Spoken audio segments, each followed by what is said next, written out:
Senate. Senator Chris Coons, a Democrat from Delaware, supported the measure. To send a clear message that taking America to war in Iran was done by President Trump without meaningfully consulting the American people or Congress. Republican Senator John Kennedy of Louisiana. Our founders designated the president to be commander-in-chief.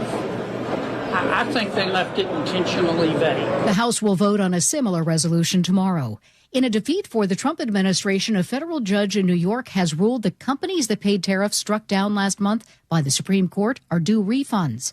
President Trump says the U.S. attack against Iran has been both necessary and successful, CBS's Linda Kenyon reports. President Trump is proud of the operation. We're doing very well on the war front. Speaking at the top of a roundtable discussion on power generation for AI data centers, the president put it this way. On a scale of 10, where would you rate it? I said about a 15. Trump said he has no doubt the U.S. attack against Iran was fully justified. If we didn't hit within 2 weeks, they would have had a nuclear weapon. If we didn't do the B-2 attack a number of months ago, they would have a nuclear weapon. Adding, in his words, when crazy people have nuclear weapons, bad things happen.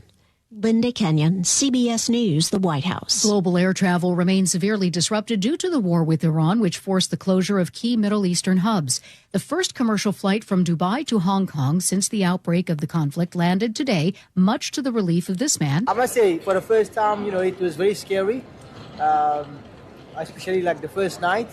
Of course, we were very stressful, but luckily I had my family with me. He led the Fighting Irish to the 1988 National Championship, and today Notre Dame University has announced that Lou Holtz has died at the age of 89.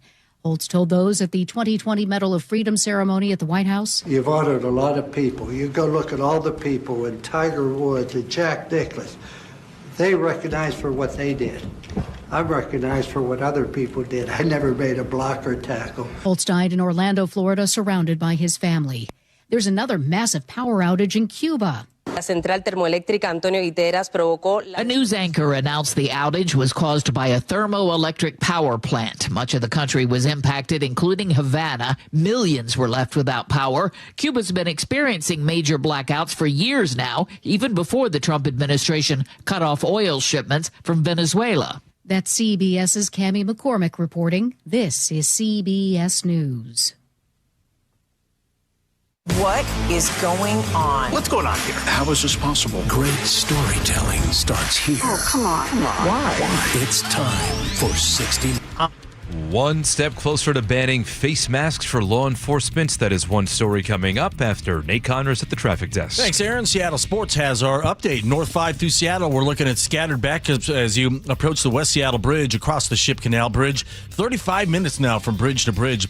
South 5, we're slow from Lake City Way to the West Seattle Bridge. It gets really thick there at about Northeast 50th. Linwood to Seattle, we're up to a half hour. Now, heading into Everett from Seattle and Bellevue, we're looking good, about 45 minutes on both routes. Everett is improving from our last report, but I-5 northbound is still slow from the Bowling Freeway to Highway 2. Everett to Marysville, a 10-minute commute. Eastbound 526 is getting close to clearing out. South 405 is pretty solid now from 520 down to the Renton Landing. Bellevue to Renton up to a 40-minute commute. North 405, we're slow from South Center up to the VMAC. South Center to Bellevue at 25 minutes. Southbound 167 getting heavy in the south end between Algona and Puyallup. And we have a wind advisory in effect at the Tacoma Narrows Bridge. Download the Seattle Sports app to stay in the know with the latest news, scores, and opinions about your favorite teams. KIRO News Radio, real-time traffic. I'm Nate Connors. KIRO News Radio, 97.3 FM, Northwest News. Now, the latest from KIRO News Radio and mynorthwest.com. Good afternoon, I'm Aaron Granillo. Body camera video from a 3-year-old traffic stop shows a Pierce County murder suspect in a tense exchange with Gig Harbor Police.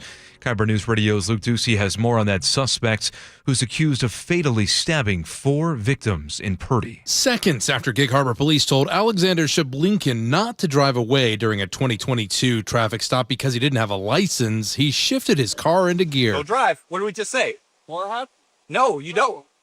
Listen, you're not operating the vehicle. 3 years later, police say Shablinkin, whom relatives say was mentally unstable, stabbed 4 women to death, including his mother, Zoya. During the prior stop, he threatened to sue officers before thanking them and saying goodbye. Do you know how much I'm worth? I don't care how much you're worth. Because it's going to come out of your paycheck. No. For all this price. Yes, it will, because I have documents. Luke Ducey, KIRO News Radio. A bill that would ban police officers and federal agents from wearing masks while on duty is now one step closer to becoming law. State Republicans like Jerry Defoe voted no, saying the bill is unconstitutional. Because the Supremacy Clause of the U.S. Constitution prohibits state governments from interfering in the enforcement of federal law. The measure now heads back to the state Senate for final approval before the governor is expected to sign it. Meantime, Governor Ferguson says an income tax on millionaires may have to wait until next year. Ferguson dropped the news in an email to donors, saying he's still at odds with lawmakers over how to spend that revenue. Legislative session ends next Thursday. The governor says he's hopeful a deal can be reached by then. The Puyallup School District is bracing for staff cuts. KIRO News Radio's Jillian Raftery explains. The Puyallup School District needs to close a $15 million budget gap. Part of the plan to close that involves cutting up to 95 positions before next school year. That's 2% of staff. The district also wants to cut back library time, close the Puyallup High School pool, and eliminate high school gymnastics, as well as get rid of take-home devices for 4th through 6th graders. A district spokesperson tells the News Tribune costs are rising faster than revenue because of higher salaries, inflation, and a lack of state funding. Final recommendations go to the school board next Friday. Jillian Raftery for KIRO News Radio. Now to your forecast, cloudy skies and rain at times for the rest of tonight. Also heavy at times and temperatures in the low 50s. Right now, 48 degrees in downtown Seattle. I'm Aaron Granillo, KIRO News Radio. Your best source for local news, serving Western Washington and the world with the KIRO News Radio app. Always streaming live on your smart speakers. You're listening to KIRO News Radio, Northwest News. This is the John Curley Show on KIRO News Radio. Welcome to the John Curley Show. It's Greg Tomlin and Spike O'Neill in for JC this evening. Spike, it's been a few weeks. Nice to see your Far beautiful too long, my friend. face. Thank you. Yes. You too. Let's get your eyes checked. Yeah, you know that what? Beautiful face. Is the show in Braille today for you? I don't know. I kid. Maybe Good I'm to just see tired. you, buddy. No, good to see you, man. Great to see you as well. And I always relish these opportunities when we haven't been together in some days because I want to converse with you on so many important topics of the day where I don't necessarily know exactly where you're going to fall on a given issue. And you and I often disagree. We find agreements here and there, but it's always enjoyable for me because you do it in such a spirit of good faith. I appreciate that. And let's not keep it light right out the bat here. Okay, you going to talk about the Heinz sauce machine debuting at the local casino? No, not quite. 2,000 combinations of sauce? That should be the headline of the day. An issue where the stakes are just slightly higher, and that is the conflict in Iran, the operation in Iran, the war in Iran, dare I say the special military operation in Iran. How have you been characterizing this, Spike? Because I think semantics do matter here, and it's been a point of hotly contested debate in these early days of the conflict. I appreciate that. I didn't mean to step on you. I trust our president. It's a war. He's calling it a war. It's a war. You can send every cabinet member or media liaison or wonky head out there as much as you want and call it any other iteration you want. It's a war. You're blowing people up. There's no boots on the ground, whatever. You know, you're blowing people up. You're dropping billions of dollars worth of bombs on a foreign nation. We're at war. Our assets, our allies are in peril, are in jeopardy, or at least in the targets. We're at war. And why does that matter? Because I think there are some constitutional implications, and we could go deep into the weeds here right away. But first, here are just a few things that you should know, listeners, in terms of what's been developing there in the Middle East. Today, a U.S. submarine torpedoed an Iranian warship in the Indian Ocean. First time such an action has been taken by American forces since World War II. That should raise some eyebrows, as it just did yours, Spike. Turkey says NATO shot down an Iranian missile that was traveling toward its airspace. Yeah, first time Iran's fired at a NATO ally. That's wild. Yep. The chairman of the Joint Chiefs of Staff said the U.S. will start, quote, striking progressively deeper into Iran. And U.S. Defense Secretary Pete Hegseth cautioned Americans that It's very early in military operations against Tehran. I guess Spike, no mission accomplished banner is being raised above the USS Abraham Lincoln. I saw somebody anytime make one. soon. I saw You somebody did make see one. someone make one? You can't trust anything more. It probably was AI. That's a callback to the Trump Iraq probably War, of course. standing on the deck of a destroyer with a mission accomplished banner behind him. No, God. Where do we start? How much deeper? How much longer? How much further? Exactly. And one of the things that's giving a lot of Americans a heightened level of consternation is the question of what happens now. There's no question in my mind that we have the best, most deadly military force in the world. And throughout history, U.S. forces have shown that they can get rid of regimes, but the military, I don't know, maybe has a mixed record when it comes to putting in new regimes in its place. Yeah. Winning the war is one thing. Losing the peace is another. And so I'm conflicted on a lot of fronts when it comes to this conflict in Iran. Spike, I don't think it was totally shocking and surprising when it began, given the heightened military presence in the area. The buildup before it began. Yep. Look, the Ayatollah Khamenei was an evil man with Bag of dirt. a blood of thousands on his hands, including Americans. Iran has been a destabilizing force in the Middle East for some 40 plus years. The vast majority of the population there now is opposed to this ruling regime. The clerics have been shouting death to America, death to Israel for decades now. It's an unmitigated good, in my opinion, that much of the leadership has been obliterated. Good for the people, good for the region, good for America and our allies. Furthermore, I think America flexing its muscle in this way is a good deterrent for the likes of China, Russia, and other adversaries. We're not just going to talk big to authoritarians and terrorists and dictators, because history has shown, Spike, that bad actors like to occasionally test the waters if they sense America has lost a bit of its resolve. I think we saw this with Russia's invasion into Ukraine. I think you could draw a parallel to what happened on October 7th. So I think that's one of the potential goods that can come out of this as international attention is on this conflict. But here's what gives me immense pause, and that is, what is the end game here? Truly, that is a massive question mark, and perhaps the most important thing going forward. Trump originally said this could just last a few weeks. Now Pete Hegseth kind of throwing cold water on that and saying we don't really know. My goodness, where do you want to start? Those are just some of my few initial thoughts. Well, it's those are all topics worth chewing on. We've only got a little less than 3 hours to go. We yeah, better exactly. get started. It's not even so much for me what the end game is. They have no idea what the kickoff is. Why do we do this? Was it humanitarian reasons? Was it a regime change? Because that's been proffered by the president right out of the gate. Before this even started, he pledged support for those protesting who were slaughtered by this horrific. By the thousands. I'm with you. This regime in Iran is horrific and worthy of removal. But, was it regime change? Was it the threat of their nuclear program, which by the president's account a year ago, say 8 months ago, was decimated, obliterated, to quote. It was definitely set back. He said it was done. Was it the imminent threat of missiles that we're hearing now? Was it because he had a good gut feeling, that once Israel attacked Iran, they would attack us? So as they're now offering from the Secretary of Defense... it was a preemptive strike of a preemptive strike of a preemptive strike. Right? I mean, which came first? Is this Operation Distracted Eagle to keep the Epstein files from? I mean, why now? But I've seen assessments from smarter people than myself that Iran was maybe a year and a half away from having ballistic missile capabilities that could harm NATO or even the United States allies or the United States itself. Mm-hmm. But I've also seen educated positions that say they were 20 years away from those goals. That now is not the time to do this. There's no immediacy. There's no necessity to do this. So, I mean, we can start with what's the end game, and that's another whole question. Regime change would be great. This is not going to lead to regime change. This isn't going to lead to anything better for the Iranian people. This is going to lead to a different dirtbag in front of the regime. Now they're saying Khomeini, if I'm pronouncing it correctly. I was around when the last Ayatollah got taken out. I was 17 in 1980 when Iran first came up on the American radar for taking our embassy hostage and holding people for almost a year. That's right. Reagan years, yeah. Yeah, so this Carter and then Reagan, regime isn't going anywhere.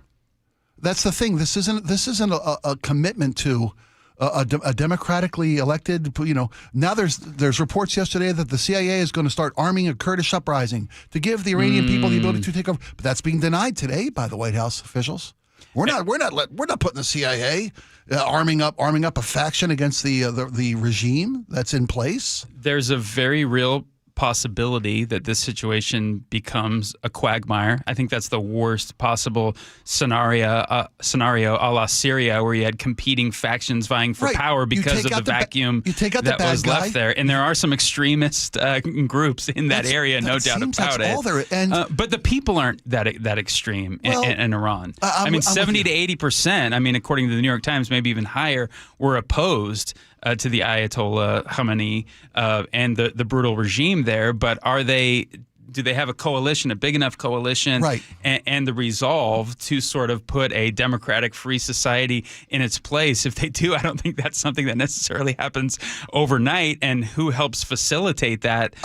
And is it with the backing of the United States or not? Or are we looking for more of like a Venezuela situation where we take out the head honcho? And then what happens there? The second in command, the exact same regime? The second in command, we basically say, hey, do you want the same fate or do you want to play ball? Is there a situation like that? So let me ask. I'm glad you brought that up, because what's the status in Venezuela today? It's been wiped off the headlines. Is it the same? Because of what's happening in Iran? Oppressive dictatorship regime, but with a better oil deal for American interests? Do the people of Venezuela have? A worse deal for our adversaries, who are gaining more and more of a foothold in Venezuela specifically. I can see that side of the argument, sure. And that plays into the Iran discussion as well, because they were one of the biggest exporters of oils to our adversaries. Okay, but do we call this a war or not? And why does that matter? Is that just a technicality, or are there constitutional implications? Joe, I understand we have some audio on this fact, because I heard Mark Wayne Mullen call it a war, and then a reporter said, hey, you just called it a war. Oh, and then he said, I misspoke. Then people in the administration are just saying this is a defensive conflict, and so on and so forth. Who do we have audio from, Joe? We'll start with Mike Johnson. Okay, Speaker of the House. We do what we must do, and we let the chips fall where they may, to protect our interests, to protect America First priorities and principles, and that's the people of this great country. And so I trust the American people. I trust that they will evaluate all these things, and they will understand that this administration did the right thing. I think they'll reward it politically, but if people get a bad taste in their mouth for what happened back here in the first part of the year in Iran, they just do. But we know, and history will record, we did the right thing. Iran has attacked 3 of our U.S. embassies in the last couple of days. Okay, those are sovereign territories of the U.S. They have declared war on us. I don't believe in the semantics. We've talked about the language this morning. We're not at war right now. We're 4 days in to a very specific, clear mission, an Operation Epic Fury. What? The last time you have another clip, Joe? So here's a little bit. Can we puke that one back first before we get on to the second bite? Sure, it's a little convoluted. First off, the American people don't support this in any way, shape, or form. 2/3 of Americans, if not more, depending on which poll you read, are opposed to this action. Yeah, it was something I read today. It was like 27% support this effort. So the guy lives in a fantasy land. He is in complete no touch to the planet's surface. You're fired up. Look out. I hear this guy, and I'm like, spineless Mike. You know, a man is made of Jell-O, and that's being insulting to Jell-O. I'll let those words speak for itself. Joe, what's our next clip? We do what we must do, and we let the chips fall where they may. Let the chips fall where they may. Where on the heads of Iranian citizenry? How many bombs are dropping? It's going to the worst is yet to come. Here's number 2. So this is a little, just a little bit of contradiction. We do what we must do, and we let the. You just like that clip do what we must do, don't you? Man. So nice we had to hear it thrice. Yeah, man. Operation We Do What We Must Do. There's the new name. Okay, Spike. I want to check your consistency, though. Okay, sure. What are the parallels and what are the differences between, say, a President Obama taking some action in Libya, taking some action against ISIS in 2014, not having Congress declare war, not getting an authorization for use of military force, and so for consistency's sake, there's some real outrage I'm sensing from you here. But have you reserved that same type of outrage regardless of which party is in power and which president is exercising what you deem as sort of this unilateral authority as commander-in-chief to just go out and bomb willy-nilly? Absolutely, there's a difference. And I've seen so many people post this, we didn't care when Obama did it without notifying Congress, yada, yada, yada. There were different legislative parameters with the use of force under both the Biden and the Obama administration that are missing from this iteration of whatever we're calling this today. There was intelligence provided to administrations prior to let the president use deadly force without congressional authorization. With this last effort, with the war in Iran, intelligence says that told the president there was no imminent threat. They ignored that. He had a gut feeling. He had a good feeling they were going to strike back. He had a feeling based on fact, is what Press Secretary Carol Nunn said today. There was a negotiation in place with Iran. There was first off, go back 8 years now. There was a treaty in place that, by every account, Iran was adhering to, and Trump decided to tear it up, took away the Iranian nuclear treaty, just destroyed it. And then they're going to call Iran back to the table, right? And they're at the negotiating table. Last weekend, there was information that Iran had agreed to every stipulation the U.S. put forth, every single one, even promising more concessions than the U.S. were asking for. I thought they wouldn't give up the enrichment piece of it, and that was one of the sticking points. I've read that they had agreed to give up the enrichment piece. I know. This is where we get into the disinformation. Well, that's the thing. What can you trust?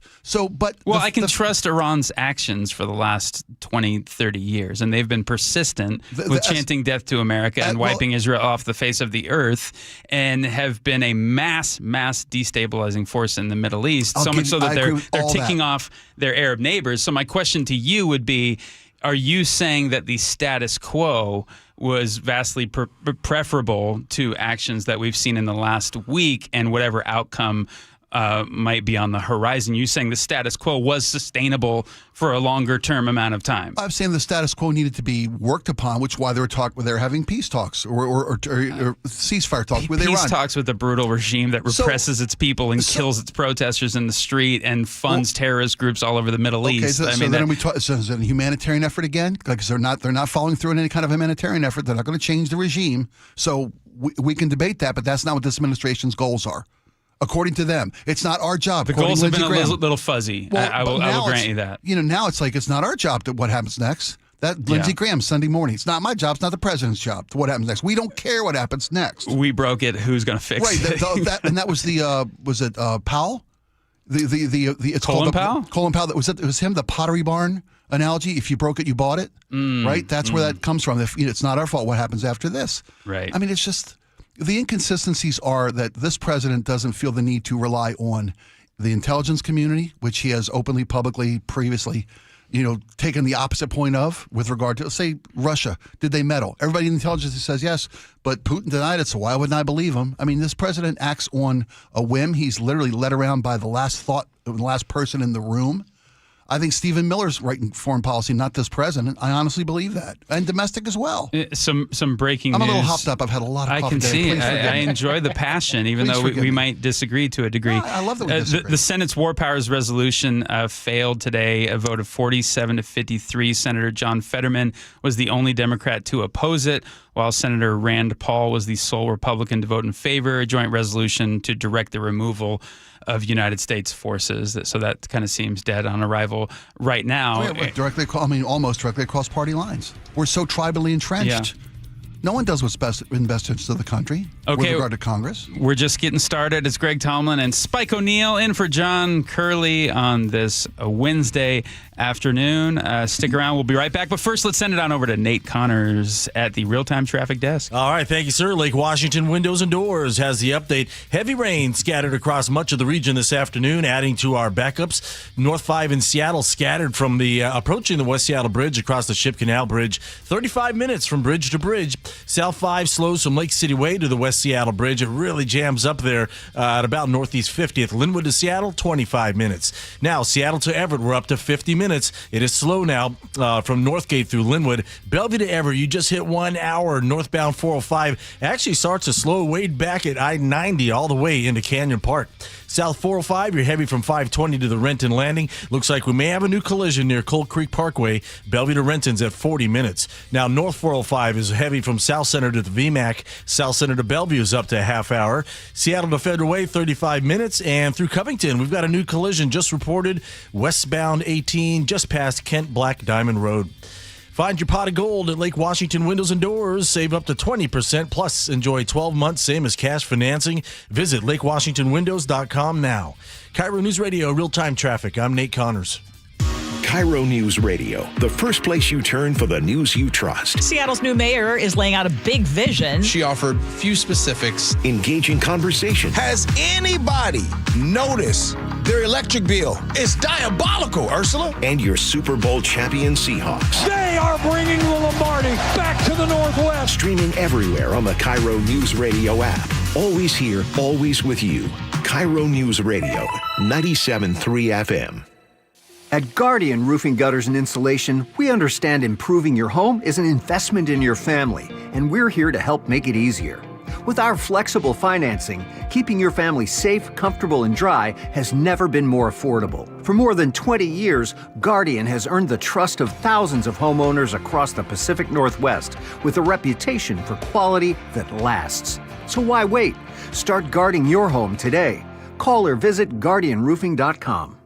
The Albert Lee Appliance Clearance Center, now open in Kent. Enjoy warehouse sale pricing year-round. Save up to 70% on closeout, scratch and dents, overstock, and floor models. First come, first serve savings on all kitchen and laundry products. Restock daily. Miele, Sub-Zero, Wolf, Bosch, GE, KitchenAid, LG, and many more. Bring a truck and U-Haul to maximize savings. The Albert Lee Appliance Clearance Center in Kent. Visit albertlee.biz for details. This is Chris Davis with the Davis Law Group. Every year we see a spike in serious accidents involving motor vehicles, bicycles, and pedestrians occurring in the few days after daylight saving time. If you are injured in an accident, protect your legal rights with an experienced team of lawyers who know how to get results. Call Davis Law Group at 206-888-8888 to request a free legal consultation or get my free book on car accident law at WashingtonAccidentBooks.com. Hey there, Dawn Riding with Olympic Hot Tub. We're ready to clear our warehouse. This is a rare chance to save thousands on new and floor model hot tubs featuring our saltwater hot spring spas. Plus, outstanding deals on endless pool swim spas, Tilo saunas, and our great selection of pre-owned tubs. Warehouse clearance savings in all 8 Olympic showrooms now until March 8th. OlympicHotTub.com. Better you, better life. Olympic Hot Tub. Doctors King and Kopstein from K2 Vision. If you're over 50 and you've been diagnosed with a cataract, or your vision is changing as you're developing an early cataract, you could be a perfect candidate for K2 Vision RLE. It's inevitable. At some point, typically in your 60s or 70s, you'll have a dysfunctional lens that eventually becomes a cataract. To restore your vision, you will someday need a procedure such as refractive lens exchange. The question is, are you done with glasses? Do you want to spend your good, active years hassling with changing prescriptions and needing readers? K2 Vision RLE can give you great vision now, permanently, and you'll never develop that cataract. The procedure is quick and painless, and our state-of-the-art custom lens technologies give highly predictable outcomes. K2 Vision doctors have performed over 150,000 procedures. They know when it's your right time for RLE. Schedule your free Zoom consult today at k2visionrle.com. K2 Vision RLE. No readers, glasses, contacts, or cataracts. With Aetna, I always get a quick answer, and I don't have to search on the internet. They go above and beyond to help me with whatever I need. Those words from a real Aetna Medicare Advantage member speak to why U.S. News & World Report named us a best Medicare Advantage company. Because we show up on calls with members and doctors' offices when requested. We show up with access to convenient care options. We show up for you. Because that's how healthier happens together. Member feedback has been edited for length and clarity. Yep, it's raining out there. Integrity Roofing and Construction is your trusted local roofing team. Integrity offers free estimates, and their customer satisfaction speaks for itself. They'll keep your home leak-free and protected from the northwest rains. Visit integrityrc.com to schedule a roof assessment or video inspection today. With years of experience in roofing and restoration, their skilled team can help with a simple roof repair or a full renovation.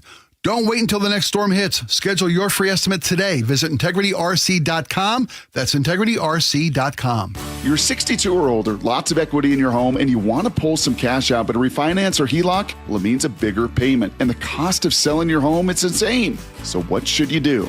Hey, Brock Hewitt here for Tila Mortgage. You don't need to live at a lower standard than you deserve. You really got 3 options. Number 1, sell your home. 2, get a HELOC or refinance. Or 3, get a reverse mortgage. Tila has done the analysis and believes that a reverse mortgage is the most cost-effective way for seniors to get cash out of their homes without selling and having the option of no monthly mortgage payment. Too good to be true? No. Call today and let's compare. Tila, spelled T-I-L-A, is a name you can trust for truthful, honest, and ethical advice for all your mortgage needs. Give them a call today. 206-766-8888. That's 206-766-8888 or TILAmortgage.com. Insurance and property taxes are borrower's responsibility. Tila Mortgage LLC is a mortgage broker. NMLS 2472046. KIRO News Radio 97.3 FM Northwest News. Now, the latest from KIRO News Radio and mynorthwest.com. Good afternoon. I'm Aaron Granillo. The U.S. Senate just voted down an effort to halt President Trump's war against Iran. Mississippi Republican Roger Wicker voted against the War Powers Resolution. President Trump decided to attack Iran. That decision was profound, deliberate, and correct. Washington Democrat Patty Murray, meantime, speaking out against the war. Trump is charging ahead with new conflicts without approval from Congress, without any long-term strategy. That resolution failed on a 47-53 vote. Seattle Mayor Katie Wilson says she is taking steps to tackle homelessness in the city. We get details from KIRO News Radio's James Lynch. Mayor Wilson says she has sent 3 new pieces of legislation to the city council, which would quickly expand emergency housing and shelter with supportive services. The legislation would expedite lease agreements, expand shelter capacity, and allocate funds to make it all happen. This package of legislation will provide us the tools we need to make good on my commitment to open 1,000 units of shelter and emergency housing this year. The mayor says the money will come from underutilized city fund sources. She spoke for just 8.5 minutes, then left without taking a single question about what she calls her top priority. James Lynch, KIRO News Radio. Well, Seattle-based Starbucks is expanding into Nashville later this year with a new corporate office in Tennessee. Company is keeping its headquarters in SoDo, but says it is offering dozens of local employees a chance to relocate. The move, part of a worrying trend for Downtown Seattle Association CEO and President John Scholes. We're in a super competitive marketplace when it comes to locating and growing jobs in Seattle, and we haven't added jobs in the last year. In fact, we've lost jobs. And we've seen a lot of job growth on the other side of the lake. Now, Scholes cannot comment on Starbucks' move to Nashville, but he says the job losses here coincide with new taxes on big business. It will not be easy to travel around Bothell and Woodinville this weekend. 405 is shutting down in both directions near SR 522. That's from 6 p.m. Saturday night to 4 a.m. Monday. WSDOT's Lauren Penning says there are detours, but expect delays. We really are expecting there to be delays of up to an hour, really at peak times, as people are trying to navigate through here. State is removing a ramp that crosses that freeway. Now to the real-time traffic desk at 3:33. Here's Nate Connors. All right, this one brought to us by the KIRO News Radio app. It's a busy afternoon out there, and of course, rain isn't helping any. North 5 through Seattle, you've got scattered backups approaching the West Seattle Bridge, across the Ship Canal Bridge, 35 minutes from bridge to bridge. South 5, we're slow from Lake City Way to the West Seattle Bridge. Linwood to Seattle pushing a half hour.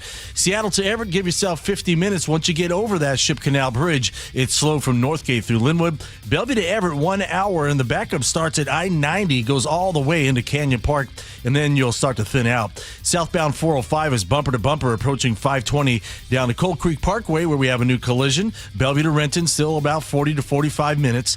North 405 getting heavier from South Center to the VMAC. South Center to Bellevue, 35-minute commute. Renton to Puyallup on the Valley Freeway, give yourself 45 minutes. And westbound 18 in Covington, just past Kent Black Diamond Road, a crash there has you sitting in about a 3-mile solid backup. Text app to 888-973-5476 and download the KIRO News Radio app. Listen to your favorite shows and get the latest news and updates sent straight to your phone. KIRO News Radio, real-time traffic. I'm Nate Connors. Now to the forecast. Cloudy skies and rain, heavy at times this afternoon and tonight. Right now, 48 degrees in downtown Seattle. I'm Aaron Granillo, KIRO News Radio.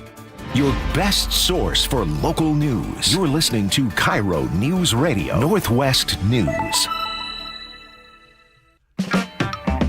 This hour of the John Curley Show brought to you by Home Comfort Alliance. I'm Spike O'Neill. That is Greg Tomlin. We welcome you today, and we're glad you're letting us help you get home this afternoon. Nate, I'm glad I don't have your job. Thanks for joining in on the conversation on the text line, 888-973-5476. We're just catching our breath from that last segment, talking about the conflict in Iran right now. Heated opinions, and for good reason. This is a consequential moment, Spike. I think of that line from Hamilton when it comes to our current president. History has its eyes on you, because the effects of this are going to be felt for generations to come. This isn't a momentary thing we're experiencing. You're exactly right. It's going to impact a lot of people's lives all around the planet, and I want to be in the room where it happened. And that is Joe's Crab Shack in Washington, D.C. Have you seen this story, right?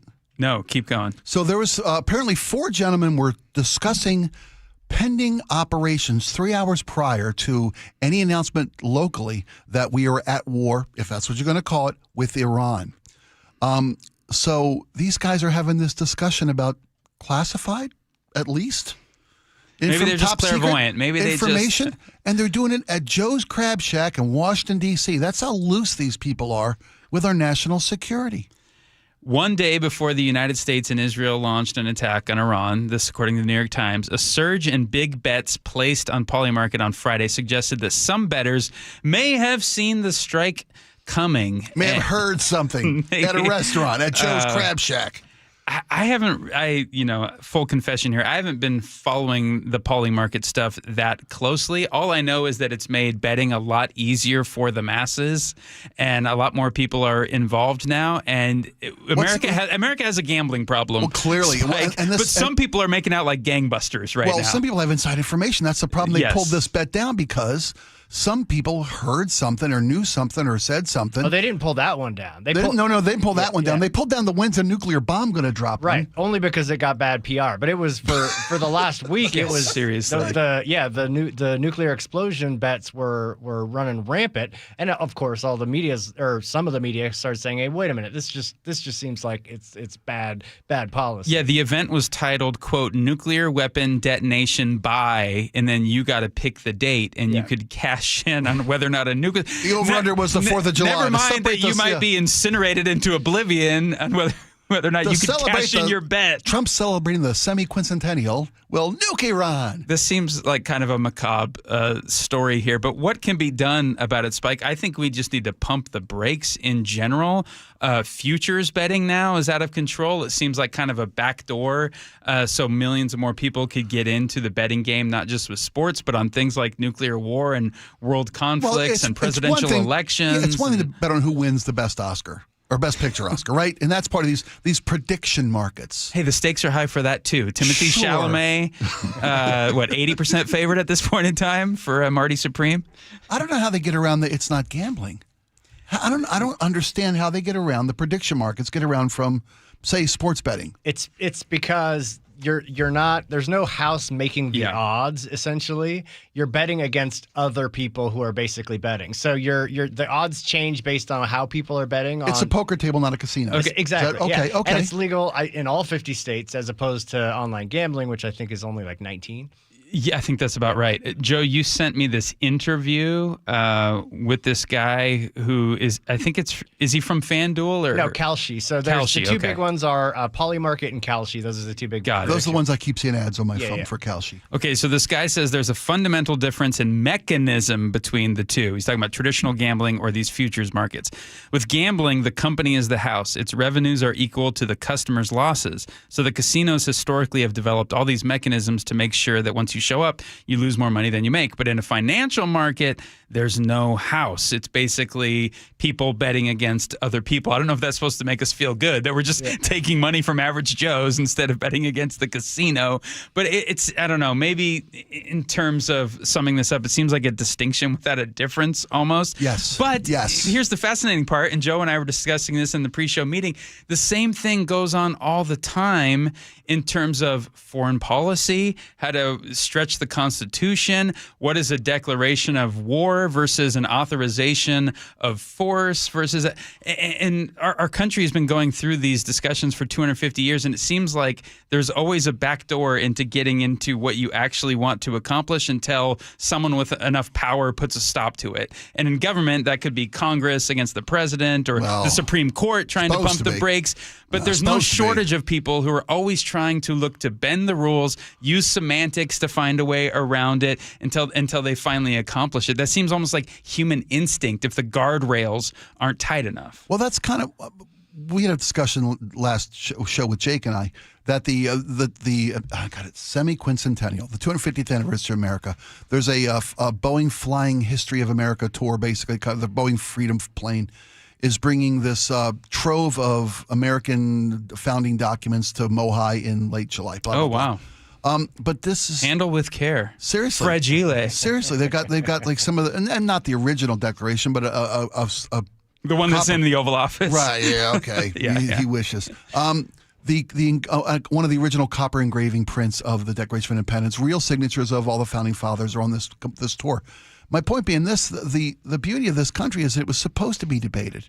It was supposed to be debated by an people, ongoing debate, yeah, who see things. I mean, I get it when it's interpretation of the law. How do you take something that's written in 250 years ago and apply it to modern day circumstances and conditions and technologies? Joe, and we were talking a little bit before the show today about our Fourth Amendment rights with regard to public surveillance. Just a typical normal Wednesday conversation. Some people Fourth talk, Amendment. Your thoughts? Some people talk, Mariners starting rotation. Some people talk, Seahawk free agency market, draft choices. We talk about your Fourth Amendment rights and how they are affected by modern technology. And with regard to it's the AI. So this was the AI, the company, and what was their name? Anthropic. Yes. Or OpenAI. I get them confused with the clothing company. So that's a little hairy for me. I raised daughters. It's really hard to keep up with the amount of controversies that modern tech has just also unleashed on the American system of governance too. Well, Joe, you were all fired up during the break talking about AI and what's going on with Let me play this audio. This is the CEO of Anthropic. This is last week, and this is the biggest story that very few people, or way few, two people were talking about. But so you have the floor. You're asking, is it real or is it AI? Is that we're listening to the audio? Is that what you're asking? He's talking about the Fourth Amendment. Are you sure it's him? Of AI. Yes, I was making a joke. The police will be on their best behavior. Hang on. That is Larry Ellison. Who? Come on, Larry. You know what? That's the Attorney General of Minnesota. We got to go to break, so I'll play it for you when we get back in 40 seconds. Take us that long to find it. Sure. No, I got it. We look forward to it. It's Greg Tallman and Spike O'Neill in on the John Curley Show. Lots more hot topics coming up. Let's send it on over to Nate Connors at the Real-Time Traffic Desk. Thanks, Greg. The Seattle RV Show has our update. It's a tough commute just about everywhere today, and Seattle's no exception. North 5, you're just barely moving, approaching the West Seattle Bridge across the Ship Canal. You're pushing 40 minutes now to get from bridge to bridge. South 5 slows from 85th all the way down past the West Seattle Bridge, and just past the bridge is where we've got a collision. It was blocking, but is now on your right shoulder. So Linwood to Seattle has gone up to a 35-minute drive. South 405 is packed from about Northeast 60th now in Kirkland down to Cold Creek Parkway, where we have a collision. I still haven't received an official report, but I can see traffic on the map just comes to a halt there, and it's out of my camera view. So Bellevue to Renton right now, plan on 45 minutes. North 405 is heavy from South Center up to the VMAC. Just volume here. South Center to Bellevue is at 35 minutes. Renton to Puyallup on the Valley Freeway, a 45-minute trip. And again, we still have this collision out in Covington, westbound 18, just past Kent Black Diamond Road, and you've got about a 3-mile bumper-to-bumper backup. Don't miss the Seattle RV Show, March 12th through the 15th at Lumen Field Event Center. Shop over 400 new models for every budget and lifestyle. Get tickets at seattlervshow.com. KIRO News Radio, Real-Time Traffic. I'm Nate Connors. KIRO News Radio, where you turn for the news you depend on. Two competing budget proposals. Senators want to be aggressive, they say. Traffic. We have a stall on westbound 16. Conversation. If they pass this thing and Governor Ferguson signs it into law, I think there's going to be a mass political sea change in Washington State. And your Super Bowl champion Seahawks. They're bringing it home again. Broadcasting live from the KIRO News Radio YouTube channel. KIRO News Radio 97.3 FM. Remember that time we were driving through France and for some reason we didn't have GPS? Oh, for some reason? That reason would be that you didn't plug your phone in because you didn't have a charger. Yeah, because I let you borrow my phone so you could call your mother, and you're on the phone for like 30 minutes telling her where we are. But that aside, we didn't know where we were going. We did fight a little bit because we didn't know where we were going. I think that Longevity Medical Clinic is like the GPS for us. They tell us which turns to make. They tell us which directions to go, right? They do. And now I feel like the two of us together have a clear path and we have more control over our own health care. Right, exactly. So you don't have to get out of the car and try to find information somewhere. It's all right there. As you're aging, all the little sort of turns you have to make in order to be able to have lots of energy and to enjoy your life. So for as far as I'm concerned, Longevity Medical Clinic is our GPS. Do what Nick and I have done. Take a free health analysis at lmclinic.com. That's lmclinic.com. Cashback is not available on gas in New Jersey and Wisconsin. Couponing. Wow, you didn't strike me as the coupon type. Just trying to stay ahead of inflation. Gas, groceries, everything. It's all more expensive. I need to save wherever I can. Have you tried Upside yet? Upside? What's that? It's a free app that I use that pays cash back for every gallon of gas I buy. You've got to buy gas to get around anyway. Might as well get paid for it. Come on, does that really add up to anything? I've already made around $200. The extra cash helped pay down my bills, and I even had a little extra left to treat myself. And the Upside app is free? Totally free, and the cash back is real. You can transfer the cash right to your bank account. I'm downloading Upside right now. Download the free Upside app now to earn cash back every time you buy gas. Use promo code ENJOY to get an extra 25 cents per gallon on your first tank. You can cash out anytime right to your bank, to PayPal, or a gift card for Amazon and other brands. Just download the free Upside app and use promo code ENJOY for a 25 cents per gallon bonus on your first tank. That's code ENJOY for a 25 cents per gallon bonus. Well, the wet, chilly weather has certainly arrived. It's Mike Salk here, and if your attic and crawl space are well insulated, your home should be fine. Should feel cozy and warm without your furnace having to work overtime. But you'd be surprised to learn how many homes in Western Washington lack insulation in these spaces. It's why you call Crawl Pros. If you're feeling cold drafts or seeing that heating bill spike, now's a great time to learn if you got anything going on behind that crawl space or attic by calling Crawl Pros. They'll come out to your house just like they did to mine, do the corner-to-corner inspection. In my case, they found the problem, showed me the pictures, and then they got it all fixed. Now, if they do discover your home is under or improperly insulated, they'll show you all the utility rebates that are available to help you get the work done correctly. Like if you're a PSE customer and your home was built before 1990, you could get a rebate to cover up to 95% of the cost of the insulation job. If you're worried anything is going on in your crawl space or attic, including critters, water intrusion, mold, plumbing issues, anything, call Crawl Pros and schedule your free corner-to-corner inspection at crawlpros.com. So my friends over at Pure Talk have been sending me customer feedback from consumeraffairs.com, where thousands of people rate and review the top wireless providers. Here, for instance, is a nice note from James in Raleigh, North Carolina, who writes, quote, "After hearing Mike Rowe's ad, we made the switch to Pure Talk, and we couldn't be happier. We went from spending $1,200 a year with T-Mobile to $420 with Pure Talk. Thanks, Mike. Switch today!" Exclamation point. Pure Talk is saving James $820 a year. And because he literally wrote the words "switch today" in capital letters with an exclamation point, I'm going to go ahead and dedicate this commercial to him. So folks, take it from James in Raleigh, North Carolina. Pure Talk can give you unlimited talk, text, and plenty of data for just $25 a month on the same 5G service the big guys are overcharging you for. Just dial pound 250, say Mike Rowe. You'll also save 50% off your first month. That's pound 250 to save an additional 50%. Thanks, James. It's cold outside, and if you're noticing it's taking forever to heat your home, there are cold spots in certain rooms, your furnace turns off and on a lot, or it never stops, or maybe your energy bill is just way too high. These are all warning signs that your home needs a blanket. There may be something wrong with your insulation, which means not only are you uncomfortable in your own home, but you could be wasting hundreds or thousands of dollars a year in lost energy. Call Insulation Northwest today, and we'll send one of our professionals to give you a fast, free energy inspection to determine if there is a problem. And if there is a problem, we can fix it fast. Most jobs are completed in one day. You have nothing to lose. The inspection is free and only takes about an hour and could save you thousands. Keep the heat in, the cold out, and your energy bill low. Call Insulation Northwest today. Insulation Northwest, the real insulation company. Please ask if you qualify for thousands of dollars of free rebates from your energy company. InsulationNorthwest.com. Give your attic an overhaul with new insulation from Guardian Roofing, Gutters, and Insulation. Stay cool all summer, slash utility bills, and boost your home's air quality.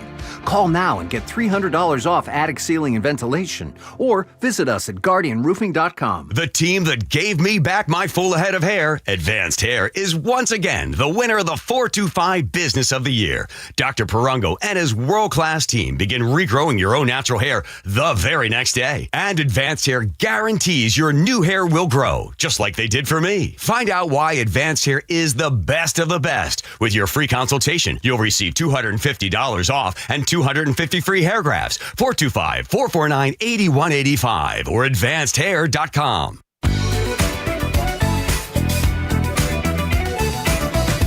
Oh, Spike O'Neill, Greg Tomlin in on the John Curley Show. We talk more during the commercials than we do during the show, man. We need R&R during the breaks. Instead, we keep the conversation going. And then all of a sudden we hear the music come in and we go, okay, we're on. So now we're going to take this part of the discussion to the airwaves. Man, everybody seems fired up.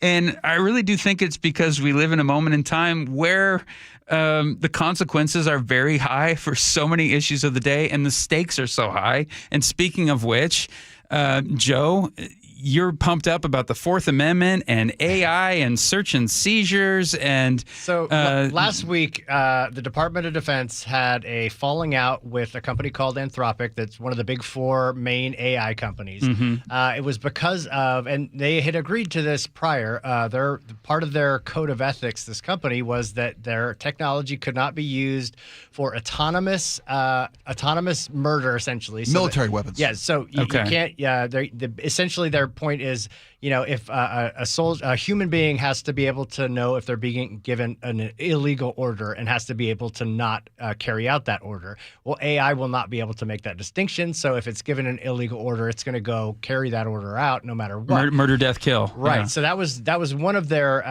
red line stipulations. The second one was about mass surveillance of American citizens. Now, again, for some reason, and we don't know all the details, other than something happened in Venezuela that alerted this company, hey, we think you're not abiding by the rules that we agreed to in this $500 million contract with the Department of Defense. So they ended up parting ways. The Department of Defense had a really, really kind of unhinged, like over-the-top reaction to the parting of ways. In fact, they designated them a supply chain risk, which means they can't, essentially, as a company, they are not an enemy of the state, but they are incompatible with anything related to the government whatsoever. And they would lose all their federal money. Yes. So the second part of their agreement, which is related to the Fourth Amendment, the CEO of Anthropic describes here. You've said AI could wipe out half of all entry-level white-collar jobs and spike. That's not the one I want. Come on, man. We gave you 5 minutes. Joe, what a big lead up. And what was the music Andrew was playing in the background there? Here it is. Okay. I'm worried about the autonomous drone swarm, right? So the constitutional protections in our military structures depend on the idea that there are humans who would, we hope, disobey illegal orders. With fully autonomous weapons, we don't necessarily have those protections. But I actually think this whole idea of constitutional rights and liberty along many different dimensions can be undermined by AI if we don't update these protections appropriately. So, think about the Fourth Amendment. It is not illegal to put cameras around everywhere in public space and, record every conversation. It's a public space. You don't have a right to privacy in a public space. But today, the government couldn't record that all and make sense of it. Right. With AI, the ability to transcribe speech, to look through it, correlate it all, you could say, oh, there's this person is a member of the opposition. This person is expressing this view, and make a map of all 100 million. And so are you going to make a mockery of the Fourth Amendment by the technology finding kind of technical ways around it? So, and the government said, either you let us do this, and they put drew a line, and Anthropic said no. Yeah. So then the government is going to blacklist them and take away all of their federal contracts. By the way, to bring this home to an earlier discussion, it appears that AI was used in the taking out of the Ayatollah Khamenei in Iran, not in the sense of a fully autonomous AI deciding whether or not to go Deciding forward. to pull the trigger, but gathering the information that led to the strike. It's being utilized on a world stage right now with real life and death consequences, and it feels like the law is taking some time to catch up to it, and we're kind of in this interim period. And here. they're using Anthropic's AI, which they had just severed the partnership. And they're still using which it. is. And if you haven't seen Terminator, I know how this story ends. It was the T-1000 that took out one of the clerics. Well, Skynet went sentient. Let's go, man. Greg Tallman, Spike O'Neill in on the John Curley Show. If you want to get in on the conversation, 888-973-5476. Nate Connors at the Real-Time Traffic Desk. What's going on? A lot. Lake Washington Windows and Doors has our update. North 5, we're pretty thick now between the West Seattle Bridge and Ship Canal. About 40 minutes to get through downtown Seattle. South 5, you're going to slow at 85th to the West Seattle Bridge. Just past the bridge, we've got a collision on the right shoulder. And Linwood to Seattle right now will take you 35 minutes. South 405, we're heavy from 520 to Cold Creek Parkway. We just got a confirmation it's a disabled vehicle in the HOV lane causing this thick backup. Once you get through it, though, 405 is cleared all the way through South Center. Bellevue to Renton, 40 minutes. North 405, heavy from South Center up to the VMAC. Extra heavy through the S-curve, South Center to Bellevue. Give yourself a half hour. Find your pot of gold at Lake Washington Windows and Doors. Save up to 20% plus enjoy 12 months, same as cash financing. Visit LakeWashingtonWindows.com now. KIRO Newsradio Real-Time Traffic. I'm Nate Connors. Choke Points with Chris Sullivan. With Choke Points, we try to answer listeners' questions. It can be as simple as a neighborhood stop sign, or it can be as big as the budget for transportation. I don't care. I'll find the answer for you. It's really easy to get a hold of me at mynorthwest.com. We have a direct link there that gets right to me. You can also do it in the app. You can hit me up on the text line. Choke Points, presented by Carter Subaru. Tuesdays and Thursdays on KIRO News Radio 97.3 FM. Cashback is not available on gas in New Jersey and Wisconsin. Couponing. Wow, you didn't strike me as the coupon type. Just trying to stay ahead of inflation. Gas, groceries, everything. It's all more expensive. I need to save wherever I can. Have you tried Upside yet? Upside? What's that? It's a free app that I use that pays cash back for every gallon of gas I buy. You've got to buy gas to get around anyway. Might as well get paid for it. Come on, does that really add up to anything? I've already made around $200. The extra cash helped pay down my bills, and I even had a little extra left to treat myself. And the Upside app is free? Totally free, and the cash back is real. You can transfer the cash right to your bank account. I'm downloading Upside right now. Download the free Upside app now to earn cash back every time you buy gas. Use promo code ENJOY to get an extra 25 cents per gallon on your first tank. You can cash out anytime right to your bank, to PayPal, or a gift card for Amazon and other brands. Just download the free Upside app and use promo code ENJOY for a 25 cents per gallon bonus on your first tank. That's code ENJOY for a 25 cents per gallon bonus. Hey, it's Jake Skorheim. March is the start of spring, as we all know, and my outdoor to-do list is already growing. Fortunately, Valentine Roofing has my back and yours when it comes to checking off those honey-do list jobs. And with Valentine's huge March promotion, they're not only going to take care of you this year, they have you covered for next year, too. This month only, you can get a free year of roof maintenance when you purchase a new roof. Then you can enjoy seasonal checkups and professional care to keep your new roof looking its best. Plus, they have flexible financing with payments as low as $159 a month. And the Valentine experience, as we all know, seamless communication, meticulous cleanup, and extra mile service. So it's no surprise that Valentine Roofing was voted 2025 Gold Best Roofing Company in the Seattle Times Best in the Pacific Northwest Awards.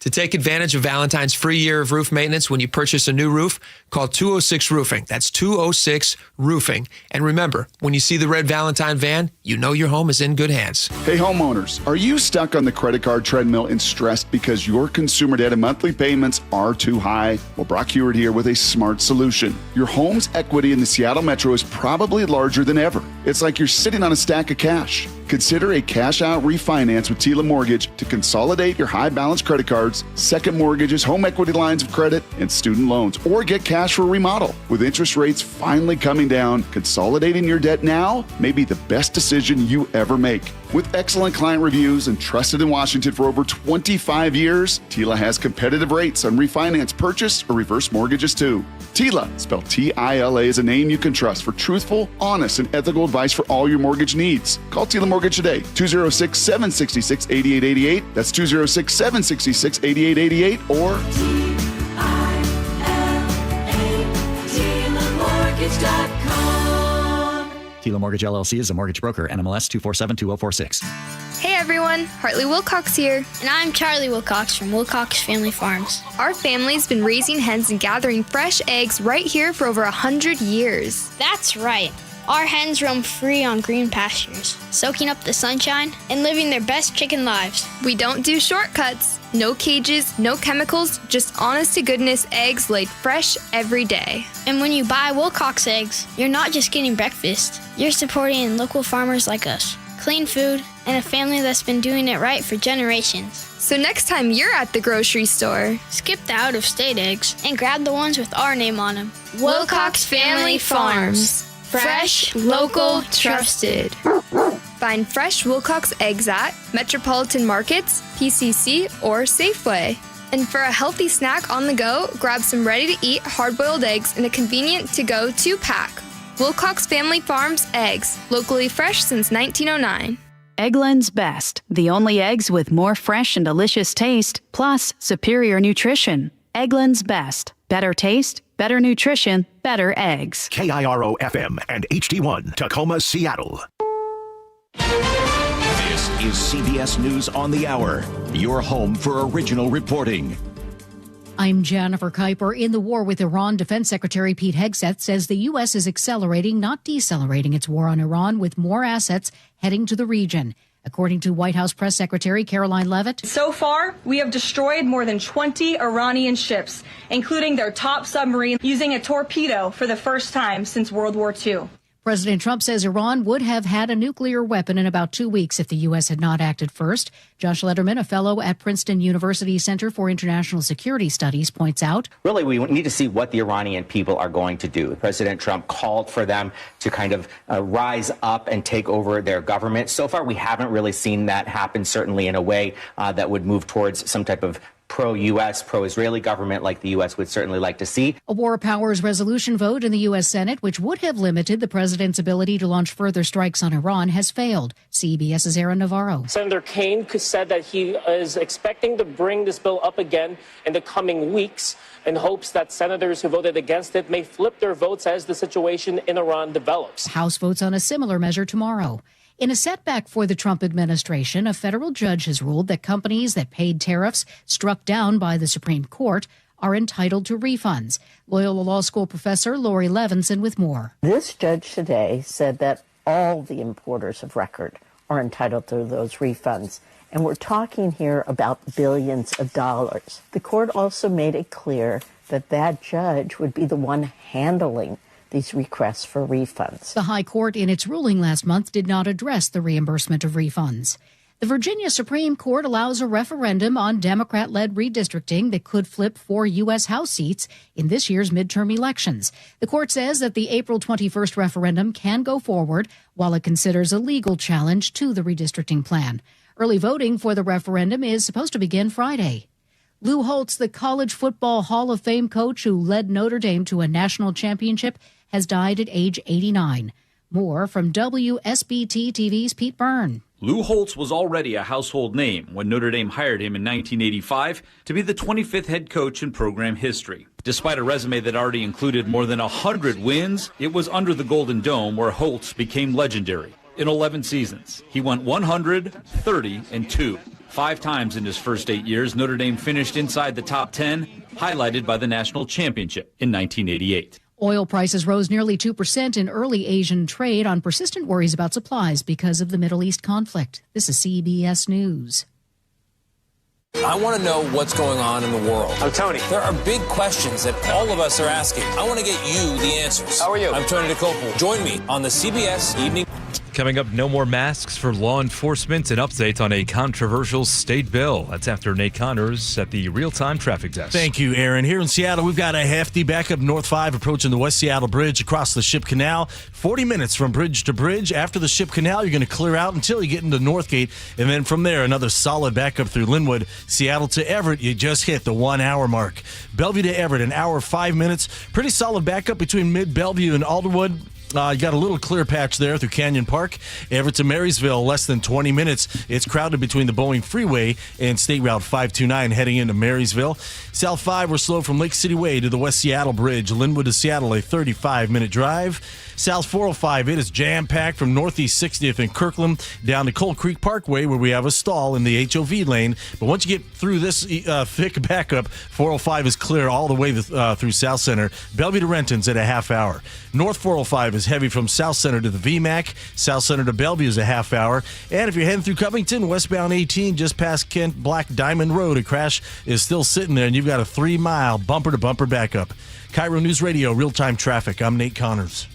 KIRO News Radio, 97.3 FM, Northwest News. Now, the latest from KIRO News Radio and mynorthwest.com. Good afternoon, I'm Aaron Granillo. We are seeing new body camera videos today from a 2022 traffic stop that shows a Pierce County murder suspect in a tense exchange with Gig Harbor police. The video involves an officer pulling over Alexander Shablikin. He's the man accused of stabbing 4 women to death last week, including his mother. I have paperwork and documented, notarized and thumbprinted that I am no longer a person or a human. I am operating under land and soil jurisdiction as a living man. 3 years later, police say Shablikin went on a stabbing spree in Purdy. Investigators shot and killed him at the scene. Relatives say he was mentally unstable. A bill that would ban police officers and federal agents from wearing masks while on duty is now one step closer to the governor's desk. KIRO News Radio's Luke Ducey with the updates. An emotional response on the House floor from Democrat State Representative Dave Paul, who voted to pass the mask bill. I've spoken to so many in our community that are affected by this. They're trying to work to make sure that everyone in our community feels safe. Democrats say people stopped or arrested should be able to see the faces of ICE and border agents. Republicans say the bill flies in the face of the federal supremacy clause, that agents do not have to follow the mask law. Luke Ducey, KIRO News Radio. That much-debated millionaire tax may not pass this legislative session. With 8 days to go, Governor Bob Ferguson telling donors in an email he remains at odds with lawmakers over how to use revenue from that tax. Washington State Standard reporter Jerry Cornfield tells Seattle's Morning News. I wouldn't make any prop bets on where this goes, but I think it's a little bit of public pressure that he wants to bring, in addition to all the other public pressure on Democratic lawmakers at this stage. Ferguson says he is hopeful they can reach a deal before the session ends. That is next Thursday. Federal government strikes a deal to continue cleaning up Seattle's lower Duwamish waterway. Justice Department announced a $668 million settlement with more than 100 companies and agencies tied to decades of pollution. Boeing, Seattle, King County will lead the charge to remove toxic sediment along the river. Now to your weather updates. Cloudy skies right now and pockets of rain heavy at times tonight. Right now 48 degrees in downtown Seattle. I'm Aaron Granillo, KIRO News Radio.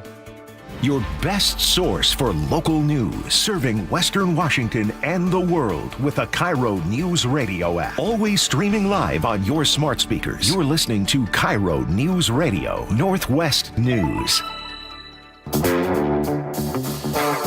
This is the John Curley Show on KIRO News Radio. Greg Tillman and Spike O'Neill in for JC John Curley on this Wednesday.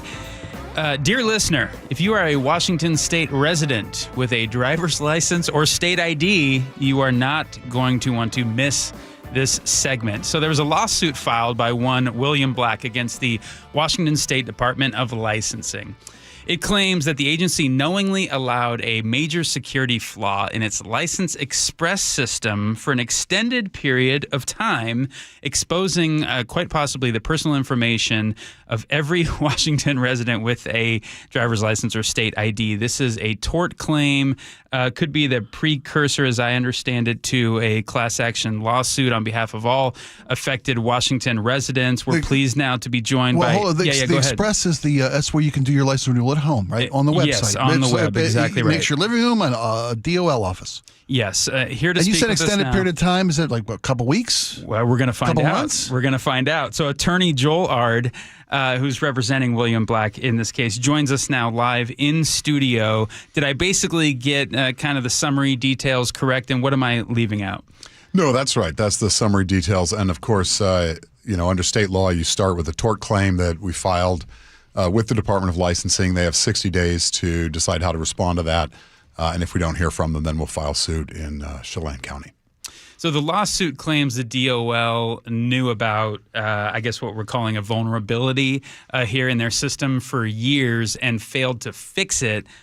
What's the strongest evidence right now that the state knew about this and chose not to act? Well, our understanding is that a number of Washington residents, probably several thousand, did get individualized notices from Department of Licensing that said something along the lines of, hey, you might possibly be the victim of identity theft, and if you think you have, you should contact your local law enforcement agency. And what they didn't say was, we know you're the victim of identity theft, and we did it. That seems like a rather significant omission. Yeah, significant omission. And the other thing is that state law actually requires any government agency in the state of Washington, when you know that something like this has happened, within 45 days to notify the Attorney General's office, and you make a big public disclosure and you tell everybody, hey, look out, this happened, your data's been exposed, look for possible adverse effects. They never did that either. How would somebody know if, short of getting a notification from the DOL, how would you know if you've been a victim of identity theft? For us, it's we get a notification usually from our bank.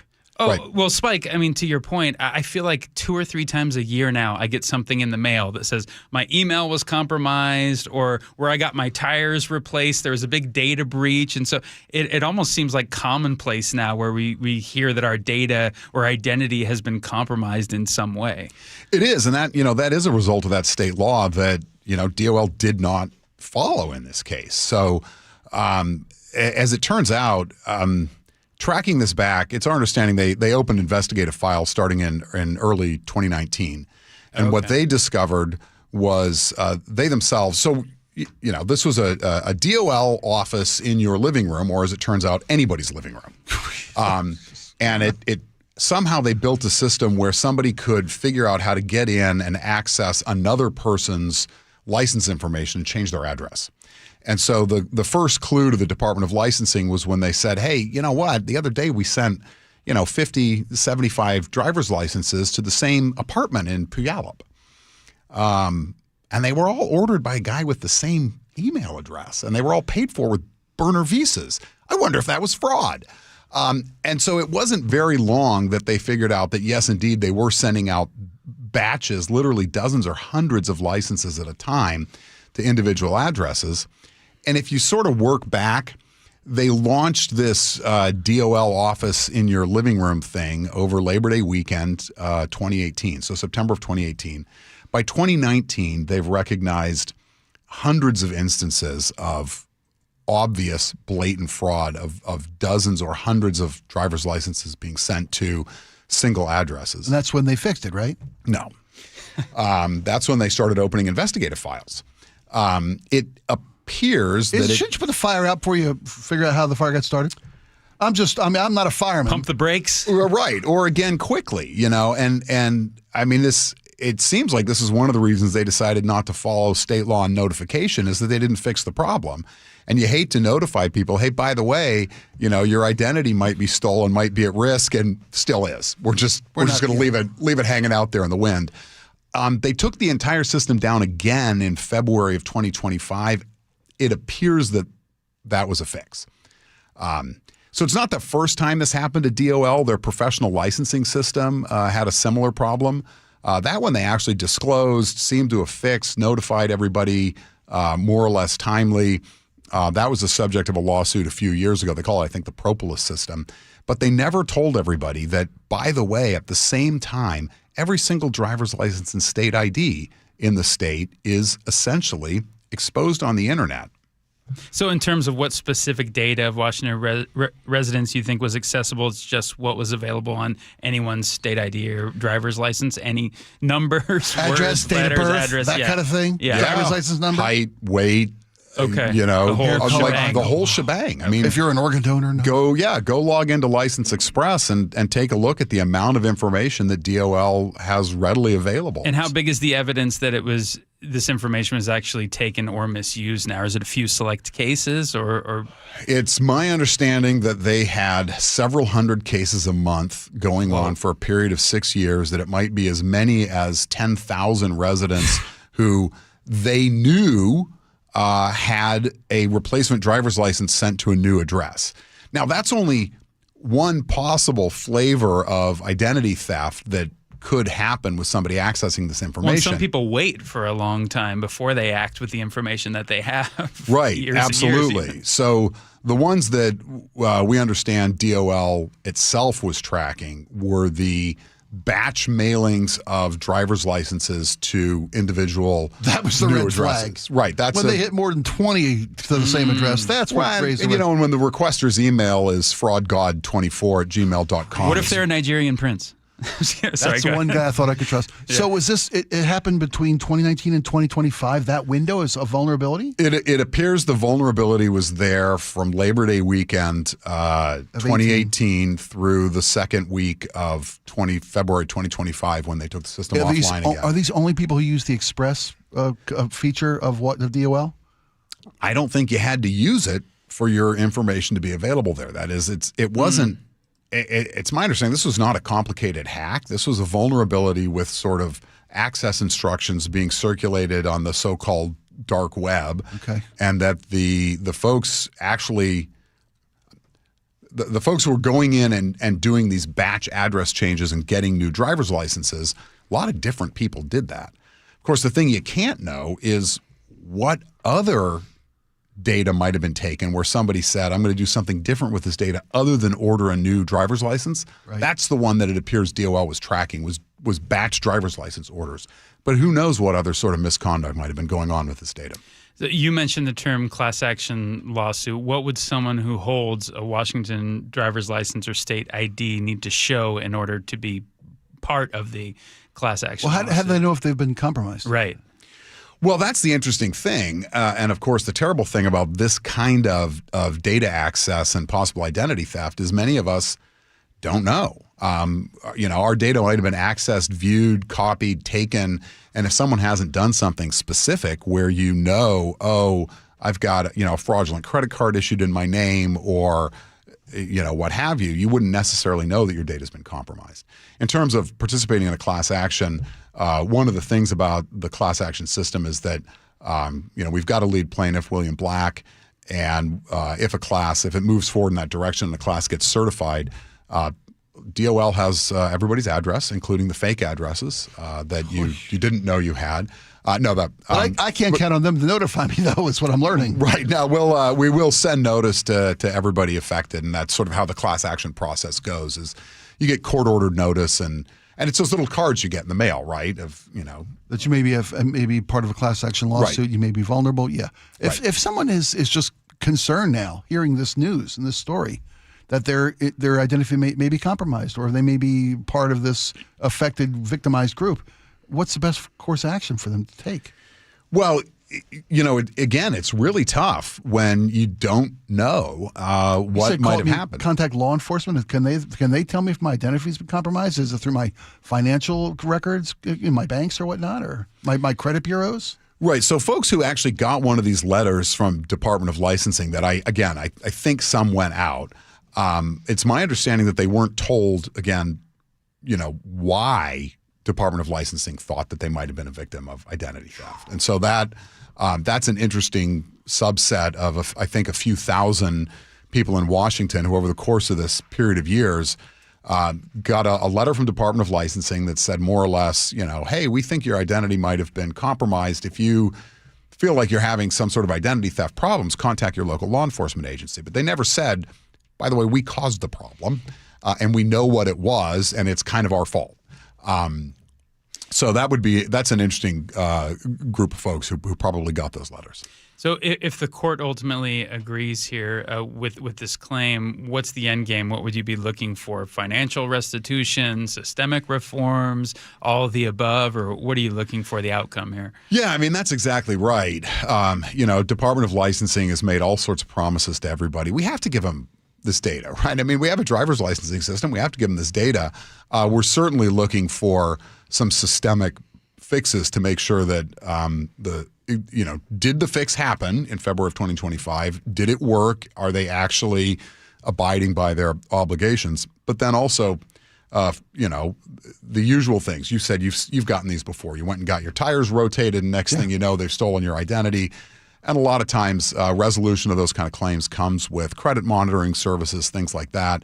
And then, for folks where we can trace back and say somebody had their driver's license shipped to a new address and they had their identity stolen and they had credit cards issued in their name and they had those kind of problems crop up, the goal is going to be to make sure that there's a fund to make people whole for that kind of problem. Well, it seems like this is something that could be carried out for years and years potentially with the size and scope of this thing. Have you ever dealt with a case on this big of a grand scale before? I've done some pretty big ones, but boy, letting something stagnate for 6 years while you know it's going on, that's pretty egregious conduct. And again, like as you guys said, you've gotten these kind of notices. You're not getting them from companies who say, oh, by the way, we let it go for just about forever. It's usually immediate, like when you get the letter in the mail. They're supposed to be turning this stuff around very, very quickly. And again, the law requires that. State law required him to give notice within 45 days of discovering it. And as near as we can tell, they knew about it since early 2019 and they never sent notice. What are the biggest headwinds you face in advancing this case right now? Well, look, it's a huge problem for DOL. It's a huge black eye for them, and the Attorney General's office has, armies of lawyers. If they want to dig in and fight instead of finding a way to make Washington citizens whole, they've got a lot of resources to do that. My hope is that they make an investigation. I've given them every bit of information I have about this. I've told them where to go look for the data. And my hope is that they dig in, look at it, and pick up the phone and say, let's find out who these people are and make it right.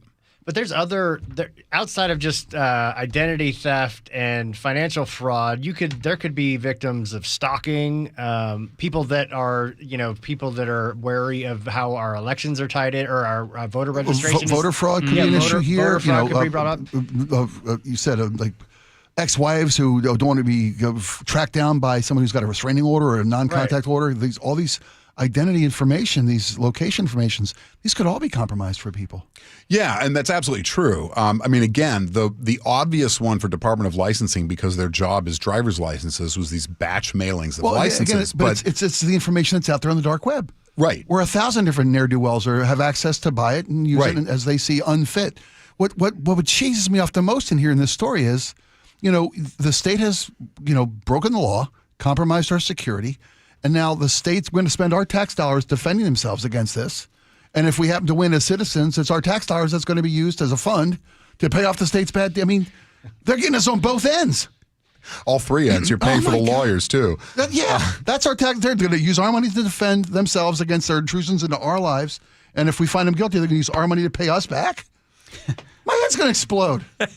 Well, there's more implications to this. Decaf out there? Yeah, exactly. Ice water, stick to it. Jim Walsh, Republican here in our state, says if the allegations in this lawsuit are even partly true, there needs to be a thorough federal investigation into the condition of our state's voter databases. Do you think that's a plausible outcome here? That's something that the feds are already working on. There's a lawsuit against the Secretary of State to get the voter databases. The state has been fighting that on the grounds that the driver's license information that's within the voter database is very secure, very private, very important, must be protected at all costs. I'm sorry, I didn't mean to laugh out loud. But I didn't know whether I don't know whether the Secretary of State knew that they hadn't been doing that for a long stretch of time. But no, it is by federal law those systems are related, right? That's the motor voter law from 30 plus years ago. And so somebody going in and doing batch changes of driver's license addresses, that could have tied into the voter registration system. But, to your point, there's a lot of damage that can be done by someone finding your address when you don't want them to know it. And it isn't necessarily just, I'm going to batch change, 300 driver's licenses and see if I can make some money off this stuff. There's lots of reasons that people want to keep their address secret or confidential, and to know that for that period of time, years, every resident of Washington State, basically. Right.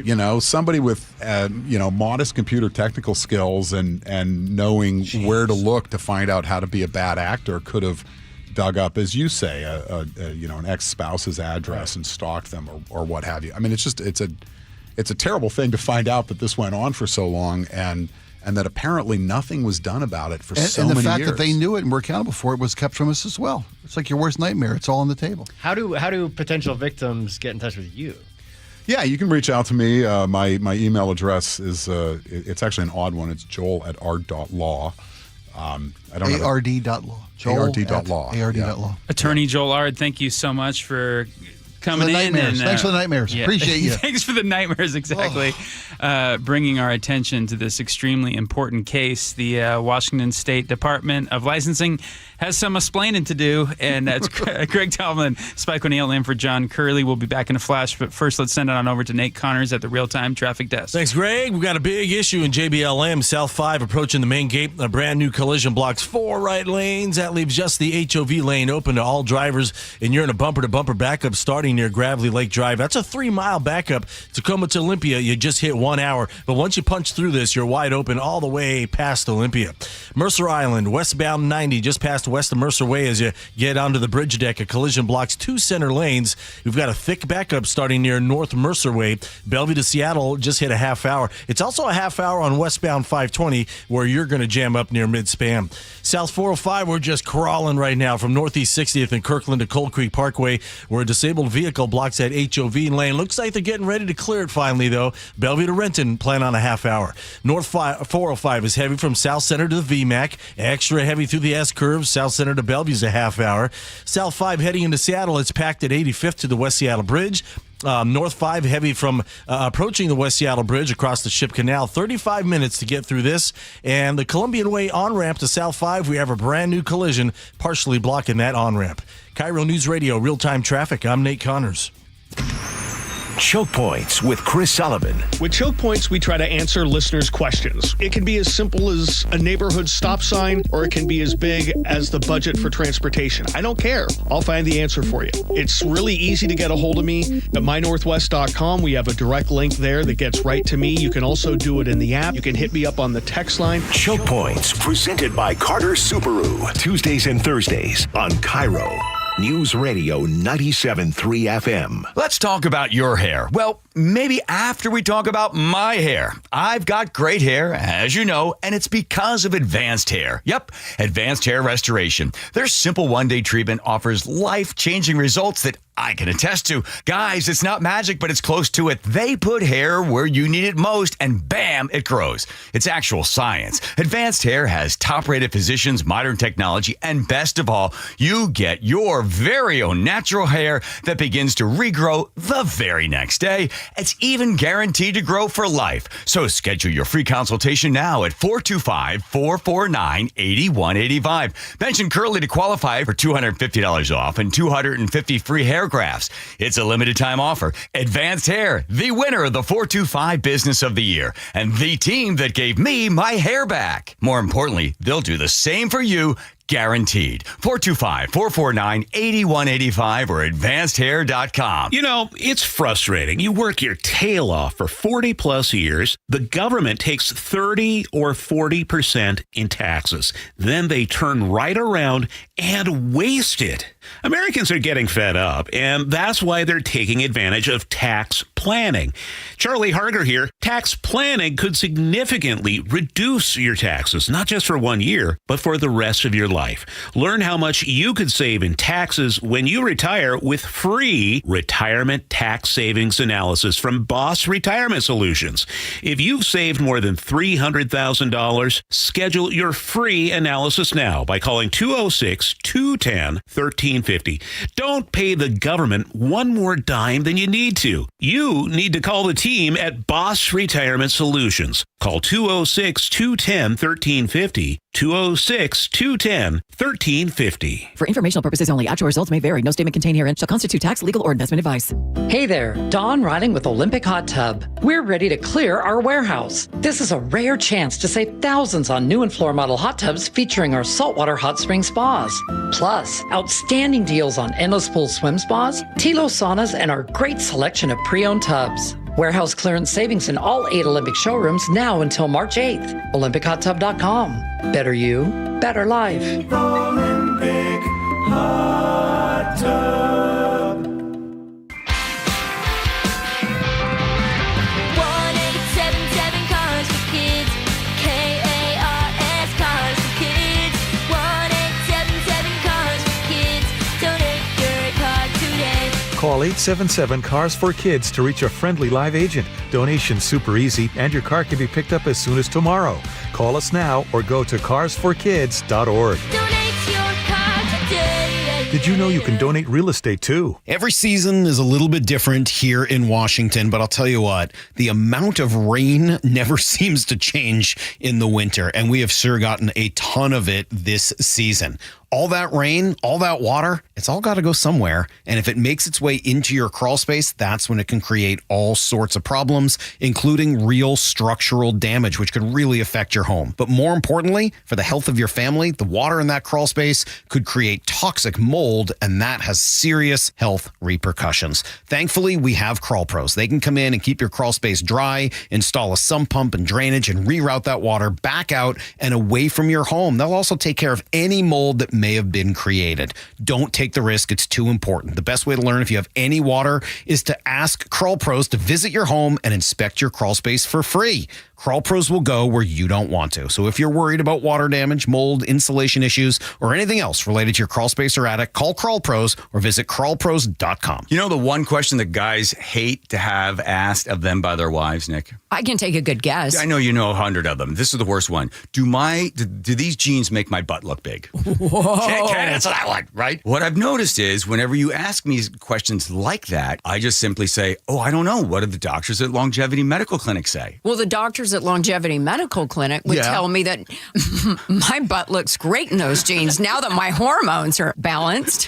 What'd they do? Did they give you something to bring your weight down? No, just a result of having my hormones balanced caused me to lose weight. Who would have known? I had no idea that would be a result of it. So that's good. So the answer is you look great. You're beautiful. I feel great. I look great. Yeah. And I know it. I've also noticed that your testosterone makes you a little feistier than you normally are as my beautiful Greek wife. I might be small, but I have a loud bark. Yes, you do. Do what Nick and I have done. Take a free health analysis at longevitymedicalclinic.com.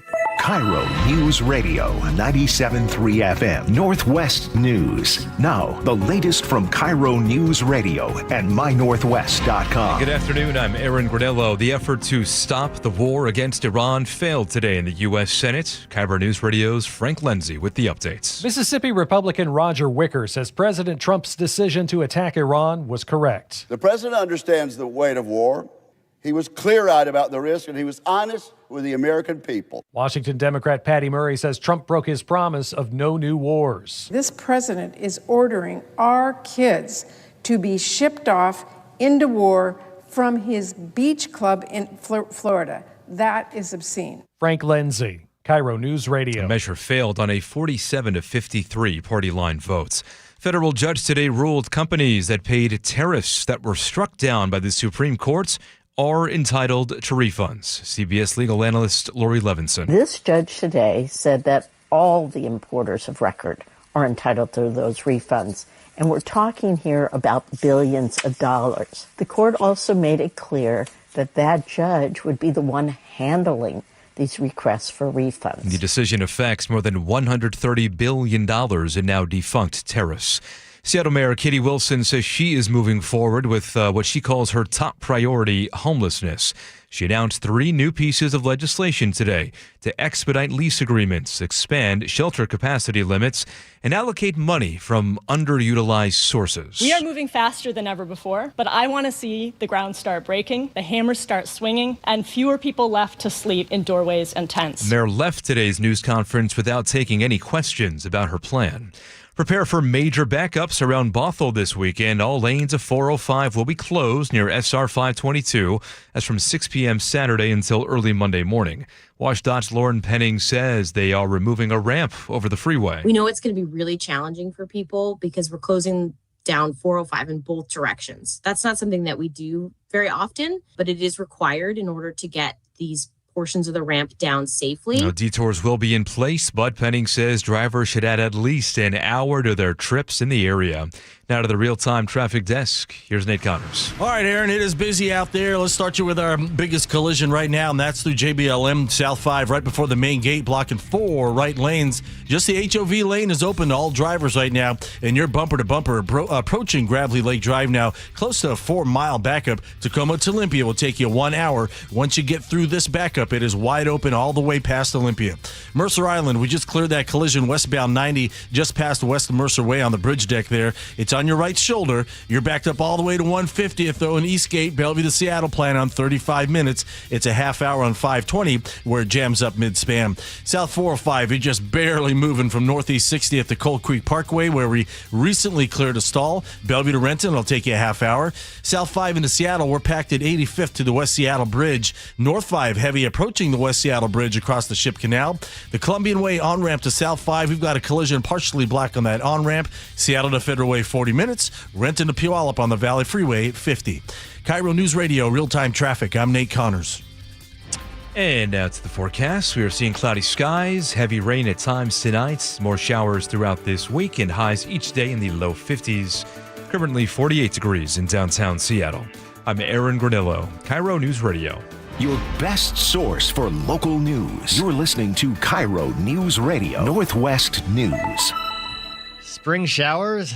Yeah, right. More like spring sprinkles, downpours, hailstorms, cold snaps, flooding, and sometimes even a little sun.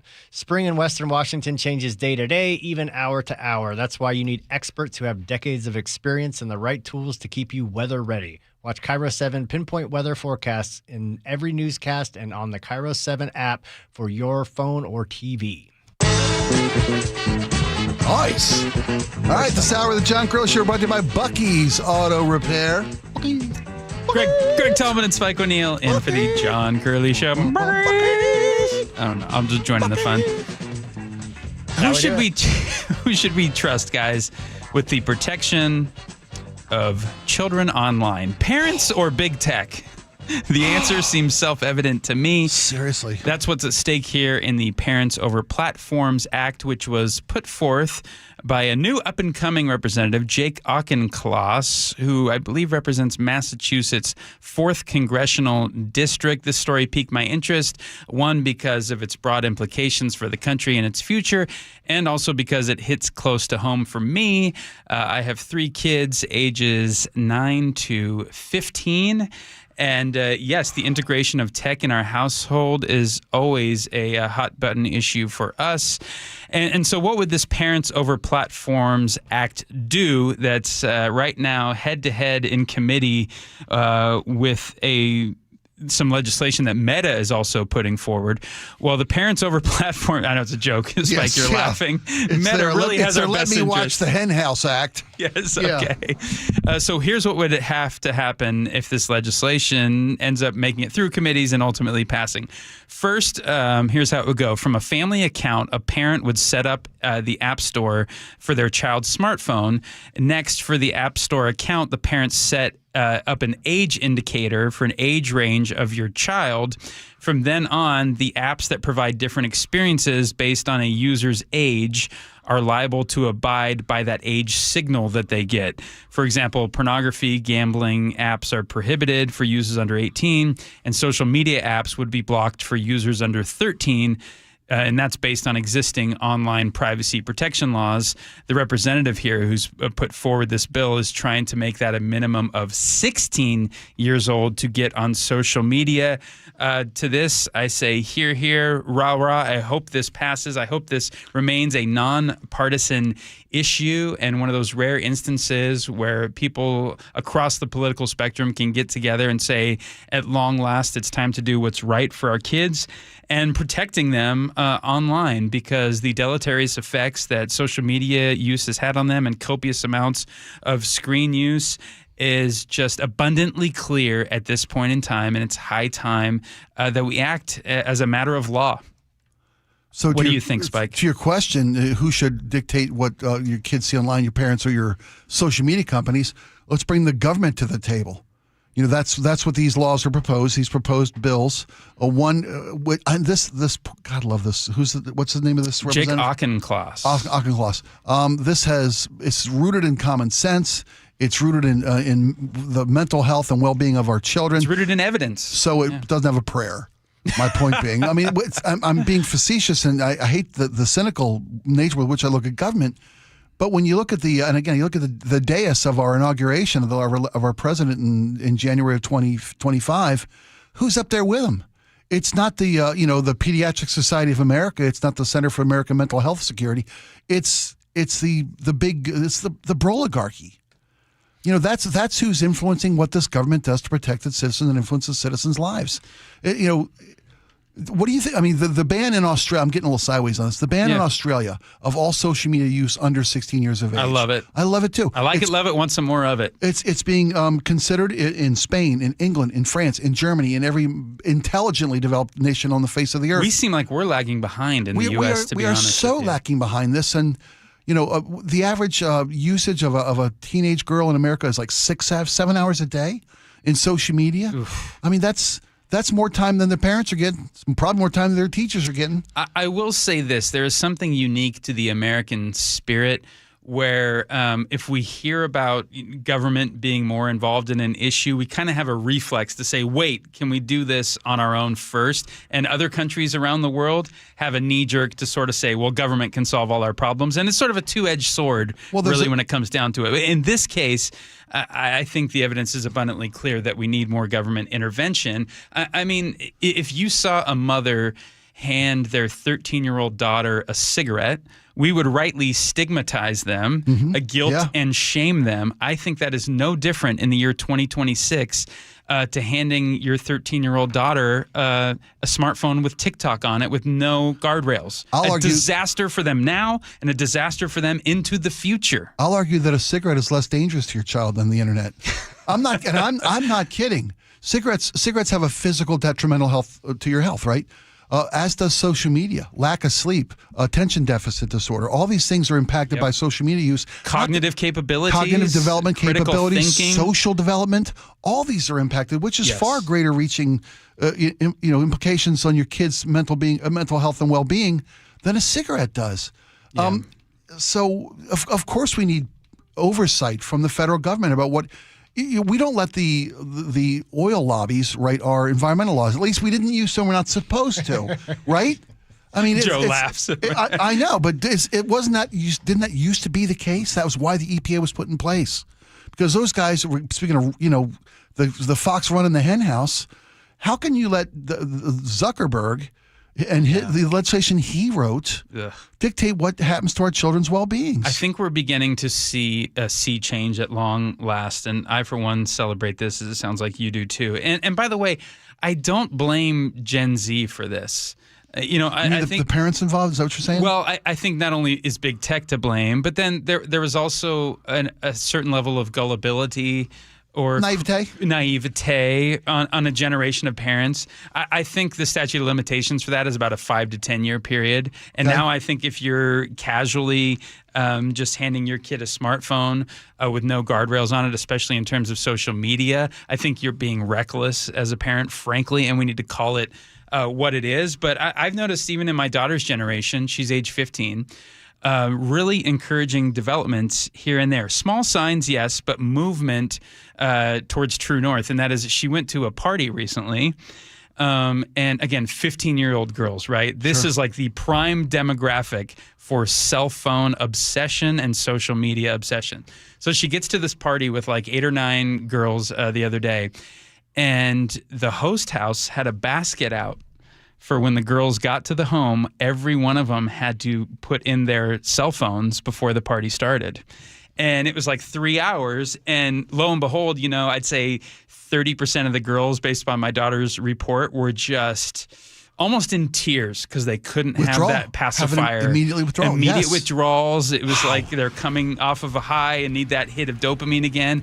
And 60% of the girls, she said, just loved it.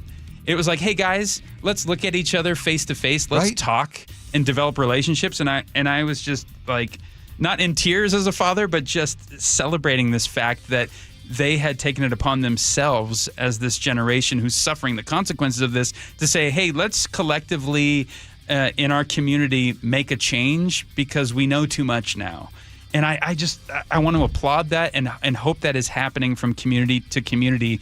We create these stigmas around social media usage, especially for young girls and young boys, and get people to advocate for choosing people over pixels and relationships over the mirage of relationship that is online communication. It's called the Parents Over Platforms Act. If you've got a kid, if you've got skin in the game, if your kid's well-being is in the game, call your local legislator. Yeah. Get support for this thing. I love it. I love that you brought this in. Join in on the conversation. 888-973-5476. Greg Tallman and Spike O'Neill in for John Curley. Let's send it on over to the real-time traffic desk and Nate Connors. Yes, sir. Lake Washington Windows and Doors has our update. JBLM, we've got a little improvement. South 5 approaching the main gate. We've opened up an extra lane, so that means 3 right lanes remain blocked. You're in a bumper-to-bumper backup starting your Bridgeport Way. That's 4 miles worth, and Tacoma to Olympia is going to take you an hour, about a 15-minute delay. Eastbound 512 is heavy from I-5 past Portland Avenue. Renton to Puyallup is a 50-minute drive down the Valley Freeway. Pretty heavy in the north end from 405 all the way down to Emerald Downs. South of State Route 18 actually isn't bad. South 405, we're barely moving from Northeast 70th now in Kirkland to Cold Creek Parkway. And then from there, it thins out, but it's still slow all the way to the Renton Landing. Bellevue to Renton, 35 minutes. South 5 heading into Seattle, you're packed at 85th to the West Seattle Bridge. North 5 heavy approaching the West Seattle Bridge across the Ship Canal, about 35 minutes from bridge to bridge. And we still have this collision partially blocking the Columbian Way on-ramp to southbound I-5. Find your pot of gold at Lake Washington Windows and Doors. Save up to 20%. Plus, enjoy 12 months, same as cash financing. Visit LakeWashingtonWindows.com now. KIRO News Radio, real-time traffic. I'm Nate Connors. KIRO News Radio, the first place you turn for the news you trust. Seattle's new mayor is laying out a big vision. She offered few specifics. Engaging conversation. Has anybody noticed their electric bill? It's diabolical, Ursula. And your Super Bowl champion Seahawks. They are bringing the Lombardi back to the Northwest. Streaming everywhere on the KIRO News Radio app. Always here, always with you. KIRO News Radio, 97.3 FM. At Fisher Investments, we may seem like other money managers, but we're different. Are you really that different than the rest of us? We are. As a fiduciary, we always focus on what's best for our clients. What services do you offer besides investing? We have a team of specialists in financial planning, estate planning, and more. Your clients rely on you for all that? Yes, we ensure clients receive unparalleled service at every step of the relationship. Okay, but you still sell commission-based products, right? No, because we believe that's a conflict of interest. We prioritize service over sales goals. So, then how do your fees work? We have a simple and transparent fee that's a percentage of our clients' portfolios. So we do better when our clients do better. Wow, we're more different than I thought. At Fisher Investments, we're clearly different. Learn more at FisherInvestments.com. Investing in securities involves the risk of loss. Jackson Hewitt handles your taxes and your stress. Inhale our no surprise price of $149 or less. Exhale, paying more for complicated taxes. You won't. Inhale new tax law knowledge.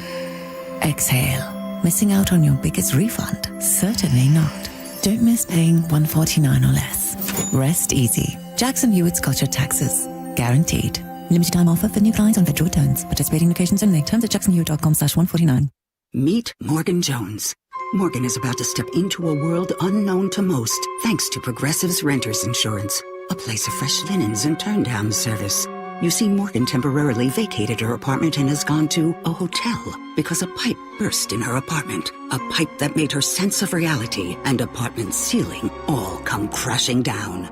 Luckily, Morgan checked into Progressive's Protection Zone. Get a quote at Progressive.com. Progressive Casualty Insurance Company, affiliates, and third-party insurers. Eric Johnson here. I spent the past 30 years working to help make our community better informed, better protected when it comes to consumer issues, and better equipped to take on whatever life throws at us.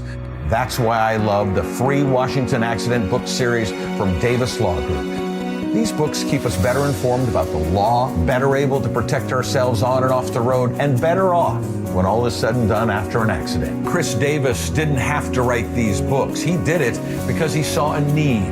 People who were in accidents or other legal situations didn't know what to do, what pictures to take, documents to request. Only a tiny fraction of the people who get these free books will ever become clients of Davis Law Group, but that's not the point. Chris wrote them because it was the right thing to do. The free Washington Accident book series is a must-have for drivers who want to be prepared for whatever the road might throw at them. Get yours at WashingtonAccidentBooks.com.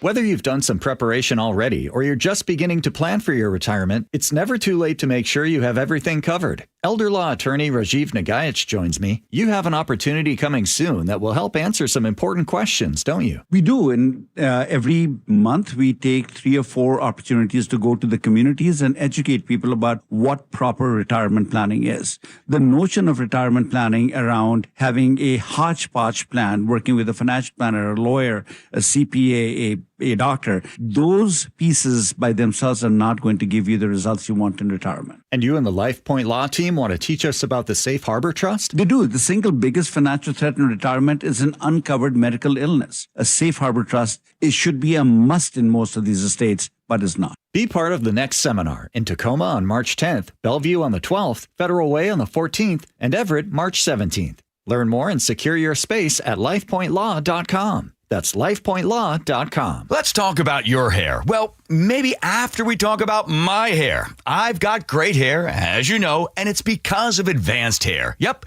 Advanced Hair Restoration. Their simple one-day treatment offers life-changing results that I can attest to. Guys, it's not magic, but it's close to it. They put hair where you need it most, and bam, it grows. It's actual science. Advanced Hair has top-rated physicians, modern technology, and best of all, you get your very own natural hair that begins to regrow the very next day. It's even guaranteed to grow for life. So schedule your free consultation now at 425-449-8185. Mention Curly to qualify for $250 off and 250 free hair grafts. It's a limited time offer. Advanced Hair, the winner of the 425 Business of the Year, and the team that gave me my hair back. More importantly, they'll do the same for you, guaranteed. 425-449-8185 or advancedhair.com. Hartley here from Wilcox Family Farms. I'm so excited to have my cousin Amelia with me today. So I saw that you visited the baby chicks. I got to hold 7 of them. They were so cute. Do you know why Wilcox chickens are so happy? Because they get to play outside? Yes. Happy chickens are healthy chickens. From our farm to your table, Wilcox Family Farms eggs. Locally fresh since 1909. Ready to get rid of that old car? Donate it today at carsforkids.org. Your car can be picked up as soon as tomorrow. Call 1-877-CARS4KIDS to donate your car today. That's cars with a K.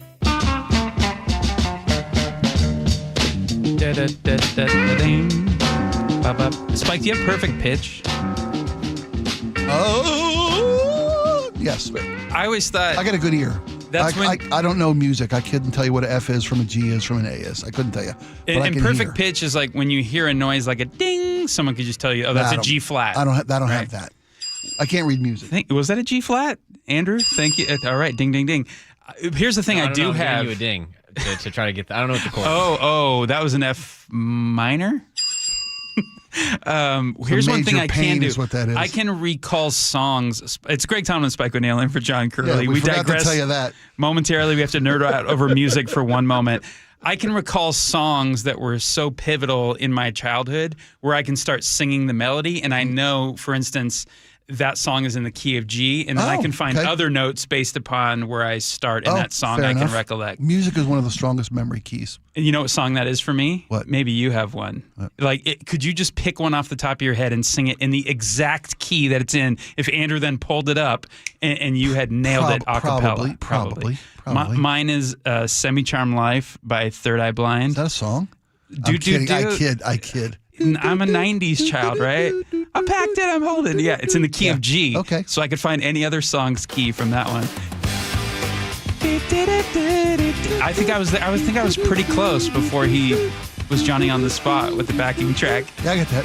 And this is me at 12 years old just singing about crystal meth and having no idea what. Is that what that song's about? Yes. That's what the whole song is about. No. And I could just imagine my parents going, "We've lost the next generation." I don't know how I got away with it at the time, but I turned out kind of okay. You're okay, so lucky. what's your song? Well, no, but my mind doesn't work that way. Back in black. No. For me, musical tastes are 78, probably 77, 76. But I mean, you give me a song and I'll tell you where I was and what was going on in my life when that happened. Tile River and the Old Oak Tree. I mean, I'm talking way back. Okay, I got one for you. Okay. The Who's Tommy. You don't want to know how I found Tommy. Tommy, can you hear me? So, you ever heard my Tommy story? Let's go. God, Let's dude. go. Okay. Well, so much for the show. I'll do it quick. We only got about a minute and a half. In the summer of 75, when the movie came out, my parents were managing a Radio Shack store. My parents both worked together in the Radio Shack store. My brother and I spent an entire summer at the Glen Burnie Mall just outside of Baltimore City. The mall had one movie theater. For the first 6 weeks of the summer, they played Tommy. I saw it every day for 6 weeks. I watched The Who's Tommy at the age of 12. That's a pretty disturbing thing for a 12-year-old to go through. That kid with the supple wrist. Right? And then my uncle found out, I bought the soundtrack album from the movie. My uncle goes, no. It was very much like an Almost Famous. He handed me Wasn't Elton John singing on that? He sang Pinball Wizard. Yes, yeah. But my uncle handed me the Tommy album by The Who. And life just... And it was like someone turned on a light. Right, exactly. I love it. Exactly. Music is an amazing part of our lives. We were supposed to talk about the Mariners in that segment, They're but you know great. what? Back to you. They're going to be great this season. Greg Tomlin, Spike O'Neill, and on the PJ John Crawford says Curley he's Show. never seen a more talented team, and he's the longest tenured Mariner. That's a guy who ought to know. Let's hope he's right. We shall see. Hope springs eternal.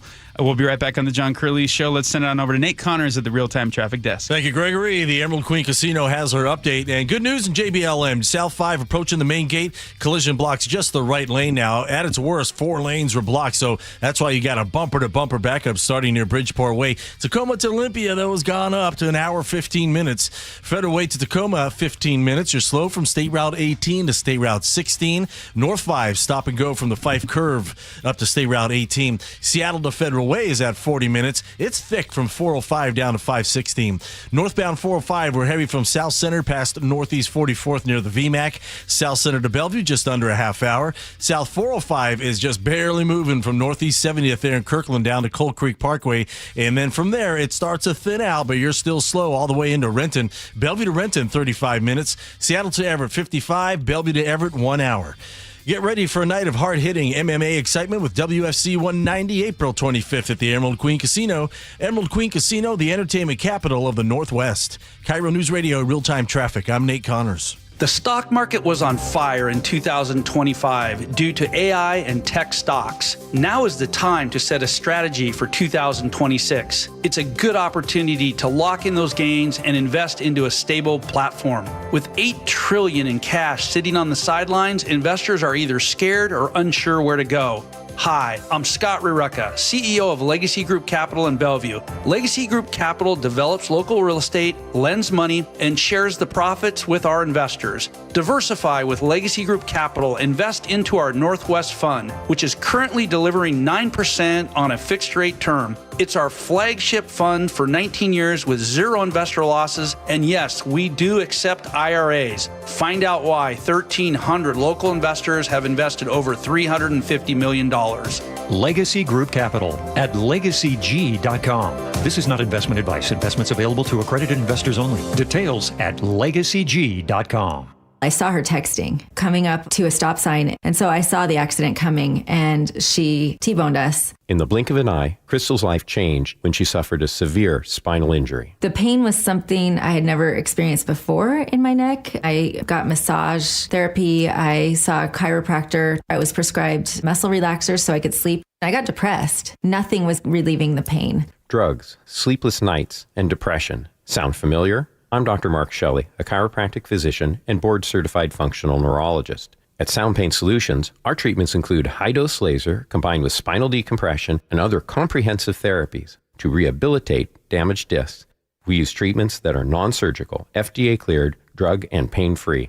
I was able to get off my pain medicines, and I was able to sleep through the night, and that was what I was desperate for. To learn if you're a candidate for our treatment, call us. Sound Pain Solutions, 855-996-0025 or click soundpainsolutions.com. Well, the wet, chilly weather has certainly arrived. It's Mike Salk here, and if your attic and crawl space are well insulated, your home should be fine. Should feel cozy and warm without your furnace having to work overtime. But you'd be surprised to learn how many homes in Western Washington lack insulation in these spaces. It's why you call Crawl Pros. If you're feeling cold drafts or seeing that heating bill spike, now's a great time to learn if you got anything going on behind that crawl space or attic by calling Crawl Pros. They'll come out to your house just like they did to mine, do the corner-to-corner inspection. In my case, they found the problem, showed me the pictures, and then they got it all fixed. Now, if they do discover your home is under or improperly insulated, they'll show you all the utility rebates that are available to help you get the work done correctly. Like if you're a PSE customer and your home was built before 1990, you could get a rebate to cover up to 95% of the cost of the insulation job. If you're worried anything is going on in your crawl space or attic, including critters, water intrusion, mold, plumbing issues, anything, call Crawl Pros and schedule your free corner-to-corner inspection at crawlpros.com. With Guardian Roofing Gutters and Insulation, maintenance is the key to a long-lasting roof. Need an inspection, repair, restoration, moss removal, or just a cleanup? Call us today. Our first-time customers can save $99. Visit us at guardianroofing.com. Guys, your testosterone level impacts your energy, drive, weight, hair loss, and even ED. Revive Men's Health Seattle will check your T level for free. For your free T level check, exam, and consultation, call 206-529-1111 or visit revivemen'shealth.com. Are you curious about who offers the best deals on top-rated Samsung, LG, and Sony TVs? The answer is surprising. It's not online, and it's not the warehouse clubs. The best deals on top-rated TVs are at Video Only. Don't believe it? Then check out the trade-in deals at Video Only. How about $500 for your old TV? Try doing that online. Before you buy that new TV, drop into Video Only. If you don't, you'll be sorry. Olympic Hot Tub is clearing our warehouse. This is a rare chance to save thousands on in-stock hot tubs and get big savings on saunas and swim spas. Find our warehouse clearance savings in all 8 Olympic showrooms through March 8th. More at olympichottub.com. KIRO FM and HD1 Tacoma, Seattle. This is CBS News on the Hour, your home for original reporting. I'm Jennifer Kuiper. Missiles and drones crisscross the skies of the Middle East as Iran widens its ring of retaliatory fire and is threatening to draw U.S.-European allies into the escalating fight. A U.S. warship in the Mediterranean shot down an Iranian missile headed for Turkey, which is a member of NATO. More from CBS Evening News anchor Tony DeCopel in Tel Aviv. The strikes on Iran were so intense that state television announced it would postpone funeral ceremonies for the supreme leader. And Israel warned that a successor with the same ideology as the Ayatollah would also be a, quote, unequivocal target for elimination. Nearly 800 people in Iran have died so far in the U.S.-Israeli strikes, according to the Iranian Red Crescent. Joint Chiefs of Staff General Dan Kane on what's next for U.S. forces. We will now begin to expand inland, striking progressively deeper into Iranian territory and creating additional freedom of maneuver for U.S. forces. A federal judge says companies that paid tariffs later struck down by the Supreme Court are due refunds from the Trump administration. CBS's Linda Kenyon reports. The judge from the U.S. Court of International Trade said all importers of record are entitled to benefit from the Supreme Court ruling that struck down the tariffs President Trump imposed by citing emergency powers. Billions in tariff income is affected by the federal judge's ruling. The same judge ruled that he alone will hear the refund cases. He also said he expects the Trump administration to appeal. Linda Kenyon, CBS News, the White House. Republican Congressman Tony Gonzalez of Texas, for the first time, publicly acknowledges having had a relationship with a former staffer. Gonzalez, during an interview with conservative talk host Joe Pags, describes it as a mistake and a lapse in judgment. The congressman says he welcomes the ongoing review by the House Ethics Committee. A Texas judge has declined to shut down Camp Mystic in Texas, where 25 girls and 2 counselors died during the floods last year.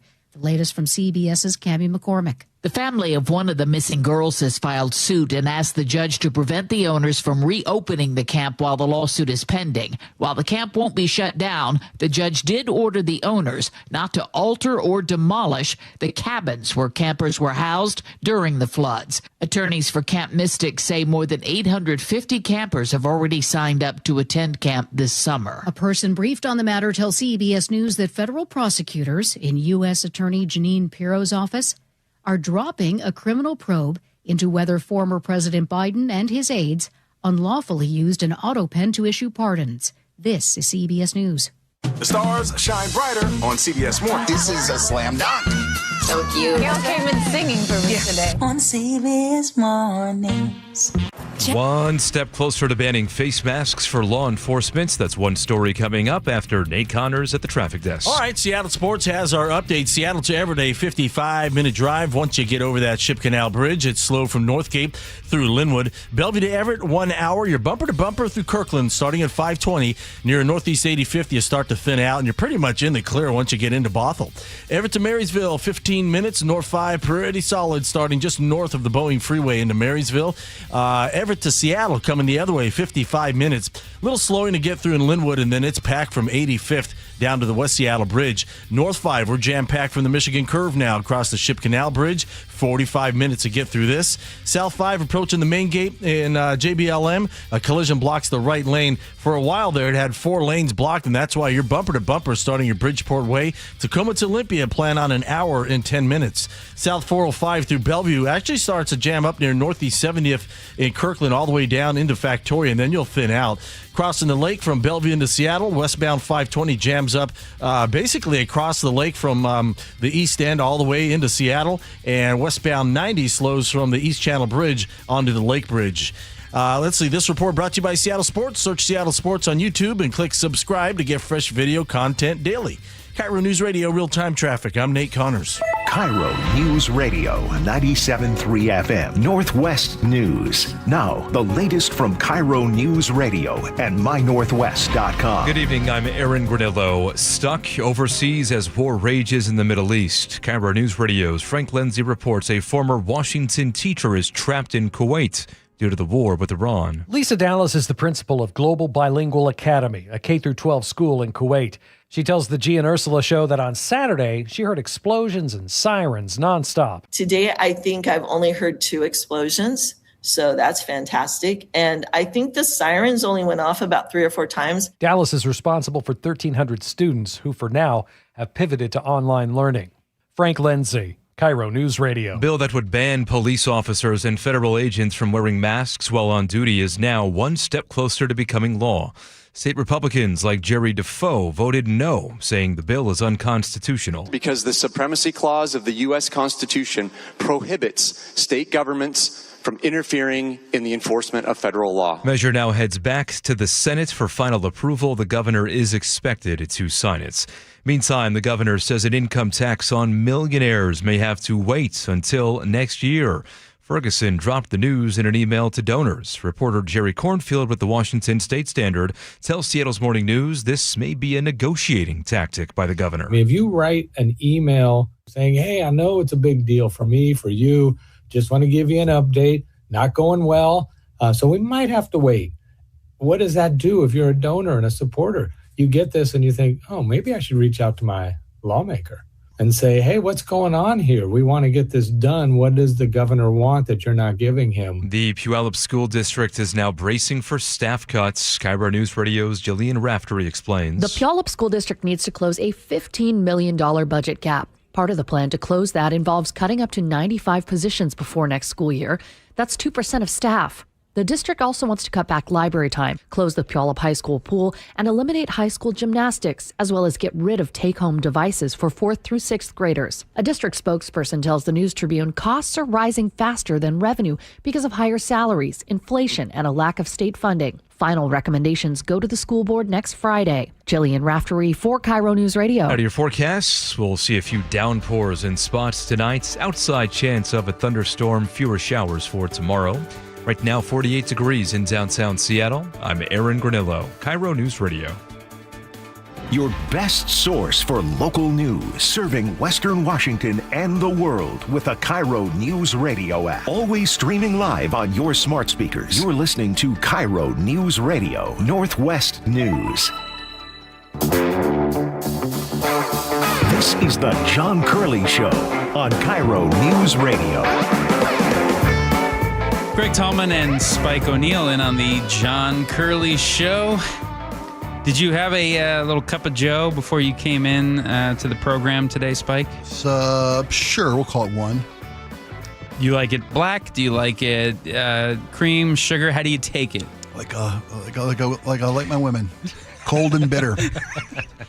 I set them up, you knock them down. I mean, it's basically how the next hour is going to go. Look. She knows. Okay. The truly unpleasant Mrs. O'Neill. I've lived my life in front of you people for 37 years now. She knows. 37 years. I like how Greg was thanking Spike for, doing an extra show, an extra 3 hours on top of the show that he already does. And Spike's response was, "Are you kidding me? An excuse to not go home and see my wife?" Home to that woman. Talk about the Who and Perfect Pitch. Can I play another one? Yes. Okay. So a story by now most of you have heard today. Starbucks to open Nashville corporate office, offering relocation to some Seattle employees. You should read more up at mynorthwest.com. Right now, a lot of people are trying to read between the lines. What does it mean here that one of the Seattle area's biggest employers is kind of moving some of its operations to Nashville? Does it have anything to do with the potential millionaires tax on the horizon or the increasingly hostile business atmosphere here in the region? Or does it strictly just have to do with an operations and strategic standpoint for the future? What do you read into this move, Spike, other than the business-sanctioned explanation by Starbucks itself? How do I read the beans, as they say in the world? Read the beans, man. First off, they say they want to expand their operations into the southeast region of America. So we did a little research. There are already 250 Starbucks locations in the state of Tennessee, over 80 in the city of Nashville alone. Mm-hmm. They're trying to put them on the on-ramps now into town. This is, what's the slippery slope, the nose of the camel under the tent. This is the beginning of moving completely out of the state of Washington. You really think it's just the first sign and that we're going to see more mass exodus? I think they'll continue to move assets out of state, off-stating instead of offshoring. Assets, as every company up here has done when taxation comes in and starts. And I'm involved on this position. Jake and I have this discussion on a pretty regular basis every time any story like this comes up. Last week it was announced that might have been Monday, it might have been last week. Amazon was laying off 14,000 more, and now they are no longer the leading employer in Washington. Amazon is now second to the UW in numbers of employees. I think it might be in the city of Seattle, I'm afraid, because Amazon moved their folks just across the lake for taxation benefit. I think that's what Starbucks is doing. They can see the writing on the wall. They claim they're always going to have their corporate and global headquarters here in Seattle until it becomes fiscally more responsible for them to move it out of state and save money. And this is not rocket science. It's cause and effect. When you have a neophyte mayor in Katie Wilson who is openly hostile. I don't care what religion she is. First off, let's... I know. Did we bleep neophyte? It sounded like a dirty word. Lord, man. Whoever the mayor is in love with, I don't care. That's her business. That's her business, not ours. And her parents. Parents can fund it. No. Okay. It's worth playing again and again and again, because if you don't think higher ups at Starbucks are paying attention, you got another thing coming, and that is, what did Katie Wilson do? Day one, her first action. Day one, upon being elected mayor, she went out and villainized one of the storied employers here in the Great Northwest. That is why I am proud to join them on their picket line and proud to say loud and clear, I am not buying Starbucks and you should not either. Pew, pew, pew. See you later. And I would like That's to the close sound of with a message Starbucks to leaving. Leaving, yeah. This is your hometown and mine. Seattle's making some changes right now. Yeah, they are. And I urge you to do the right thing. Because in Seattle, when workers' rights are under attack, what do we do? Good. When workers' rights are under attack, what do we do? Lose our jobs. Lose our jobs. When workers' rights are under attack, what do we do? Put up vacancy signs. Because this is your city. Thank you very much. Oh, Your Honor. Oh, Your Illuminate Honor. the nose on the vacancy signs. Yeah, those were unfortunate comments. They were ill-considered. Well, and when you have the primary leader of a city saying, we don't like you, I'm not going to buy your product, and all of my constituents shouldn't buy your product either, if you're running that company, you might think twice about your long-term viability here. I would say we got to think about moving to greener pastures, and apparently part of that might be Nashville, and that could be just the tip of the iceberg, is what you're hinting at, Spike. I don't. Well, I don't think that Starbucks is going to completely abandon the Northwest. I don't think that's the case. They'll move assets out of state, off stating, to save money. And but Jake and I have this conversation repeatedly. I know people probably get tired of hearing me say it, and hearing him push back on it. I think corporations and companies in general have a responsibility to the environment with which they grew their businesses. And I always say that, aren't they taxed enough? They should pay, their fair share. There's the term thrown about with corporations like Amazon, who decides for Bezos to go and set up domicile in Florida to save some tax money. We're talking about a period where companies are earning more than they ever have in the history of humanity. Wealth has accumulated to the points of, we're talking about $1 trillion pay package for Elon Musk. We're talking about, Jeff Bezos is now the wealthiest man in America. It's a neck-and-neck race with him and Zuckerberg, maybe. And these guys are just finding ways to avoid contributing to the societies which drive their products and are their customer bases, the people they employ. I know businesses, businesses do so much for community. I get that. I understand that. But communities do a lot for businesses too. And we had a guest on today. And he spoke, I apologize, his name's escaping me, but you should go back and listen to the Jake and Spike show in the 1 o'clock hour in the podcast. It was a brilliant guest. He made great points counter to mine about, you can't just tax businesses when you have a deficit to the point of driving business out of town. There's never in the history of history has there been a case where businesses won't do what's best to them and they'll leave town. Well, right. And yeah, along the same lines, I think Starbucks employs around 8,000 to 10,000 people. Here in Seattle alone? Here in Washington State, between the corporate side and Edmonds, and the retail side. In Edmonds alone, yeah. And there was in the past a more friendly business environment that attracted a lot of organizations to this region. And not only did the organizations themselves benefit, but then it benefits the people and the region too. So that is how they give back, by employing thousands and thousands of people. But then when the state comes in or the city comes in and makes it particularly onerous to continue doing business here, welcome to lessons of the free market.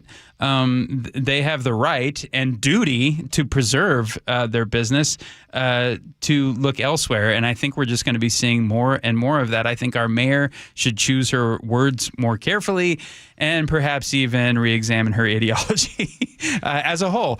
Let me say this real quick before I forget. I looked it up real quick. Matt McElwain is the managing director of Madrona Venture Capital Group. He knows business. Madrona Financial, of course. Yep. And he wrote an op-ed piece for GeekWire about what the millionaire's tax really is and what real effects it'll have on Washington. It's worth reading. Surprised to see Fergie put a little bit of put the brakes on for now? Or Aaron had that in the news about it. Yeah. He's saying, hey, it may not happen this time. And I think that's great. I think the fact that he's listening to the people complain about this potential income tax, he's hearing the complaints. Yeah. Although he did say, we're not going to do this until we get it right. Right? He didn't say that we're wondering whether What does that mean? Until the bank heist crew can figure out how to split up the money, they're not going to rob the bank. He's not saying it's not a good idea. They just can't figure out how to spend the more of our money that they're going to take. Were you born in the Northwest? No, you're Baltimore. East Coaster. I'm a Baltimore. That's right. When did you migrate? 89. I was 26 years old. 89. So you've been here a long time. I was here before Pearl Jam was. I was born here in 82. Okay. So I graduated high school in 82. There you go. So youngster. But we've both been alive long enough to see a lot of changes in this region. Absolutely. And so this next story at the Seattle Times is probably not going to surprise either of us. The share of Washington-born King County residents is at its lowest point since the 1930s, which is pretty wild. So in 2024, only about 38% of King County's 2.34 million residents were born in the state. Roughly around 900,000 people, according to the latest census data. That's slightly lower than the 39% who were born in Washington in 1940 census. That's what you want, though, isn't it?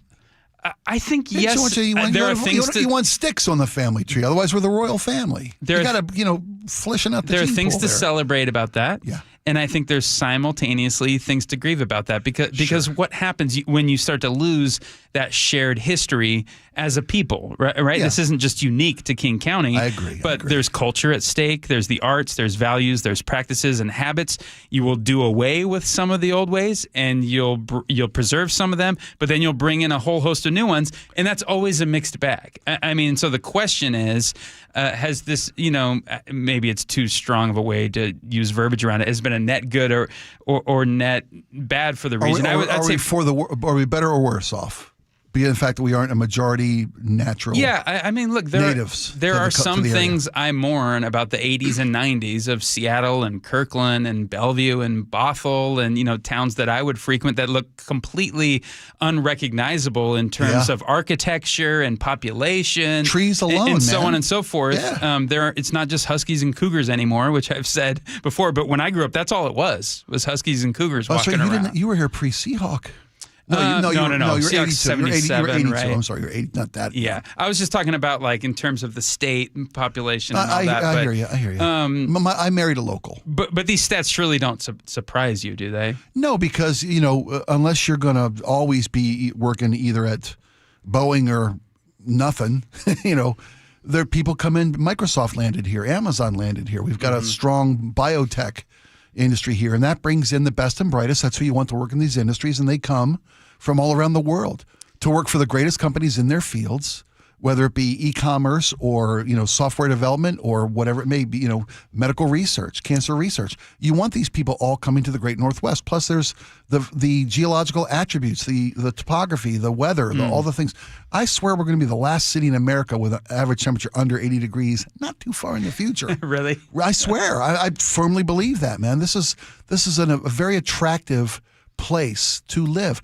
And that gets back to what do we lose when we attract the millions and millions of people here to where most people weren't even born? Easy parking? I don't know. What do you lose? Easy parking? I think you lose some shared sense of identity or kinship with one another, and you have to adjust. Again, I'm not making a moral judgment about this, but I'm being a realist, right? It's a valid concern. And you lose the terrain. You lose the previous architecture. I saw the story this week about how in Bellevue, I think there's a resolution or something making its way through the city council where they're trying to preserve parts of Old Bellevue because it's it's like the last remaining section. Everything else is just high rises and condos now. And I look at Bellevue from a distance and I go, oh, that's really pretty as a city. But I also remember what it was like when it was the sleepy town in the late 80s, early 90s. And there was something to love about that too. That's valid. And, and talk about the cultural significance of the Great Northwest. People here, newcomers to the area, if I may be so bold, have no idea who J.P. Patches was. So there are people who will barely do, but yes. There were people who will never know what the viaduct was to this town, right? Will they ever know what Ernst Hardware, Chubby and Tubby, what a light and Aurora bat is? What a light bat is? A light bat, right? And the things that are worth keeping, it's up to us to make sure we keep them. Whether through memory or story or whatever, the thing. I mean, getting emotional here. It was worth saving the Twin Teepees, but you didn't. There's condos there now, right, on Aurora. I didn't see the whole. Let's make the Denny's in Ballard a historical landmark because of the Googie architecture of that sloped roof. I understand it. So they tried to save Mama's in Belltown because it was a significant whatever. It was a one-story brick restaurant. Progress comes. Otherwise, you're either growing or dying, to quote the great Tommy Callahan. There's no third direction. You can tell a lot by a butcher by sticking your head up. But I'd rather take the butcher's word for it. It has to be your bull. It has to be your bull. Okay. I was right there with you. I was right there with you, Spike. Okay, speaking of another local story here, right before we get to the break, this was shocking to me. Xbox is being sunsetted by the Microsoft Corporation. No, really. One of their spokespersons says Xbox is no longer a priority for Microsoft, and they're going to instead focus on, you guessed it, AI. This is astounding to me, though, Spike, because Xbox, I looked it up, represents about 8 to 10% of Microsoft's business, about $25 billion a year, and they're just coming out and saying, doesn't matter to us anymore. We're focused on AI. To me, that signals a massive shift for a very important company here in the Northwest. Just saying, oh yeah, this gaming console that we've pumped 25 plus years into, it's going to be irrelevant, I guess, is the signal I'm taking from this. And AI is going to just completely replace all the revenue we were making from Xbox. Isn't that the smart decision, though? I mean, if gaming has evolved, right? You don't need a box anymore to download games onto. You used to be able to buy a game to put into your Xbox. Now they're all downloaded. They don't have to make the physical game. That's already gone. So now you talk about the platform itself, the medium of Xbox for gaming. That's antiquated. I think it's smarter than to cut ties and run. I mean, if I'm not that everything's. Do you think it'll be some kind of AI integration into gaming? I think Microsoft gets out of gaming. You think altogether? Altogether. Just saying I think altogether. That amount of money will be so small compared to what we're doing with AI. The growth potential in AI. They're dumping tens of billions into AI, right? Yes. I mean, and they're not alone. Every industry, whether it's defense or software development, you name it, they're all heading toward AI. I feel like each day I go back and forth with my opinion about what's to come 5 and 10 years down the line. With regard to with AI and how it relates to this story and others. Do yourself a favor. Well, yeah. Don't ask Mike Salk what he thinks of AI. Oh no, does it set him off? Oh my God. He loves it or hates it? No, it is well, Terminator time. I hear some people say it's going to replace like 80% of current jobs. Yes. And then I read a story today. Someone said the next 4 years is going to make more millionaires than the tech boom ever did in the late 90s because of AI integration. AI, yes. Some people will find how to use it to their advantage, and there's just going to be millionaires all over the place. Yeah, and wait till the autonomous drones figure out we're the problem on the planet and eliminate us. Gosh. I hate to keep hearkening back to Terminator, but I know how this movie ends. But then the other part of me goes, AI is stupid, and they still have a long way to go. The AI on your phone is stupid. Excuse me. Why my phone? What's wrong with my phone? On our phone. If to the AI, I say this before, I'll say it again. The AI you see today, it will be obsolete in a year. It's the worst AI you will ever see because tomorrow it's going to be better, and a week from now it's unrecognizable. A year ago, AI generated people or videos. You could easily tell in a year. Now I couldn't tell you what's real and what's not. I'm going to tell you during the break because I don't want to reveal the whole thing and the whole deal on the air. I have an idea that's going to make me an AI millionaire. Don't tell the whole city. Why don't it involves YouTube. Okay. It involves history. Okay. It involves the founding fathers, Henry VIII. Okay. And many more. Sure. And I won't reveal any more than that because it's $1 million idea. Don't give it away for free. Okay. Greg Tallman and Spike O'Neill in on the John Curley Show. Coming up, we're going to talk about implications of the Texas primary, the first major primary of the midterms, which happened last night. What does it tell us about what we can expect next November? We'll speak with your cultural crusader, Michael Medved's going to join the show. We'll be right back, but first let's send it on over to Nate Connors at the Real-Time Traffic Desk. All right, Lake Washington Windows and Doors has our update. Everett to Marysville, just under 15 minutes. North 5 starting to thin out. Still scattered backup, so just north of the Boeing Freeway into Marysville. Seattle to Everett at 55 minutes. You're slow from Northgate through Linwood. Bellevue to Everett's going to take you an hour. Bumper to bumper through Kirkland, about Northeast 85th. You're going to start to thin out, and by the time you get into Bothell, it's all clear for you. Linwood to Seattle, 40 minutes. A minor backup in Linwood. The brunt of this is bumper to bumper from about Lake City Way to the West Seattle Bridge. Gets really thick there at Ravenna Boulevard. North 5 jams up from the Michigan Curve across the Ship Canal Bridge. 45 minutes to get get through this. Northbound 99 bumper to bumper through that downtown tunnel. The on-ramp from Columbian Way to southbound I-5 is now fully blocked from our long-term collision. The ramp to Spokane Street remains open, though. That on-ramp kind of splits there. In Tukwila, South 5 at the Boeing Access Road, a stall blocks your left general purpose lane. And westbound 16 at Mullinex Road, a crash blocks your left lane. You're backed up to Burley-Olalla Road, about a 2-mile backup. Find your pot of gold at Lake Washington Windows and Doors. Save up to 20%, plus enjoy 12 months same as cash financing. Visit lakewashingtonwindows.com. KIRO News Radio, real-time traffic. I'm Nate Connors. KIRO News Radio, where you turn for the news you depend on. Two competing budget proposals. Senators want to be aggressive, they say. Traffic. We have a stall on westbound 16. Conversation. If they pass this thing and Governor Ferguson signs it into law, I think there's going to be a mass political sea change in Washington State. And your Super Bowl champion Seahawks. They're bringing it home again. Broadcasting live from the KIRO News Radio YouTube channel. KIRO News Radio 97.3 FM. Meet Lee Platts, a renter whose possessions fill not only her apartment, but also the darkest corners of a mini storage unit. A land of both truth and fiction. Truth, everything inside is protected by Progressive. Fiction, one day Lee will fit into her clothes from senior year of high school. Renters, discover coverage for what you love and what you can't get rid of in Progressive's Protection Zone. Get a quote at Progressive.com. Progressive Casualty Insurance Company affiliates and third-party insurers. Get in the zone, AutoZone. Jeff's day is off to a slow start. So he heads to AutoZone, America's #1 battery destination, where Sammy, a local AutoZoner, tests his battery for free. Looks like he just needs a charge. And Sammy does that for free, too.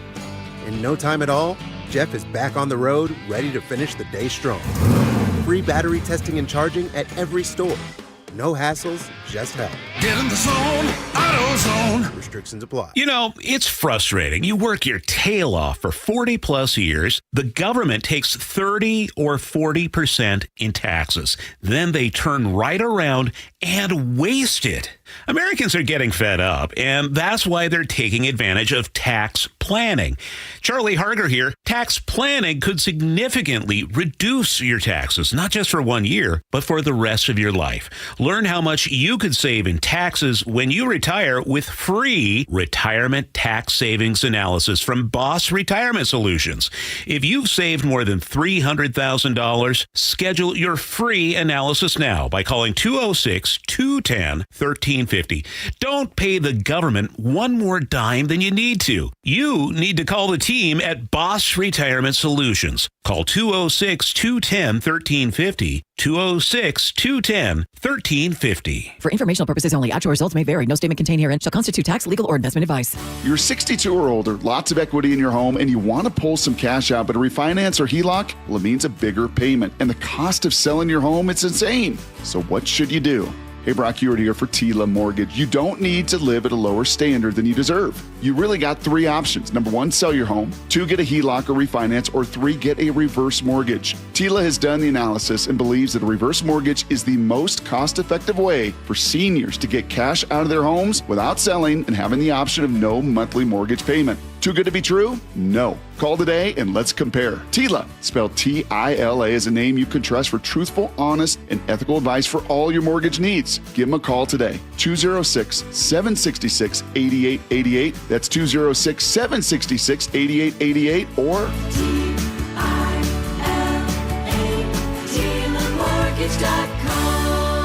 Insurance and property taxes are borrower's responsibility. Tila Mortgage LLC is a mortgage broker. NMLS 2472046. So what are you reading? I'm checking out the ratings on the new TVs, and it looks like Samsung, LG, and Sony got the best scores. Just like last year. What about those new high dynamic range TVs? They got the highest scores of all, but their prices are really high. Did you check online? Yeah, their prices were about the same. Well, there's one place where we can get a hot deal on those top-rated models. Where? At Video Only. Check out the ratings on TV stores. I see. Video Only scored better than the others. So, if you want the best deal on the best TVs, then we should take our TV ratings and head over to Top Rated Video Only.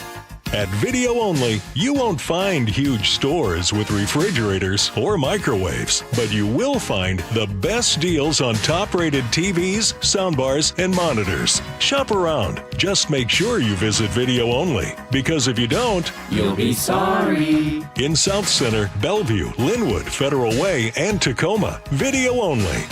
It's cold outside, and if you're noticing it's taking forever to heat your home, there are cold spots in certain rooms, your furnace turns off and on a lot, or it never stops, or maybe your energy bill is just way too high. These are all warning signs that your home needs a blanket. There may be something wrong with your insulation, which means not only are you uncomfortable in your own home, but you could be wasting hundreds or thousands of dollars a year in lost energy.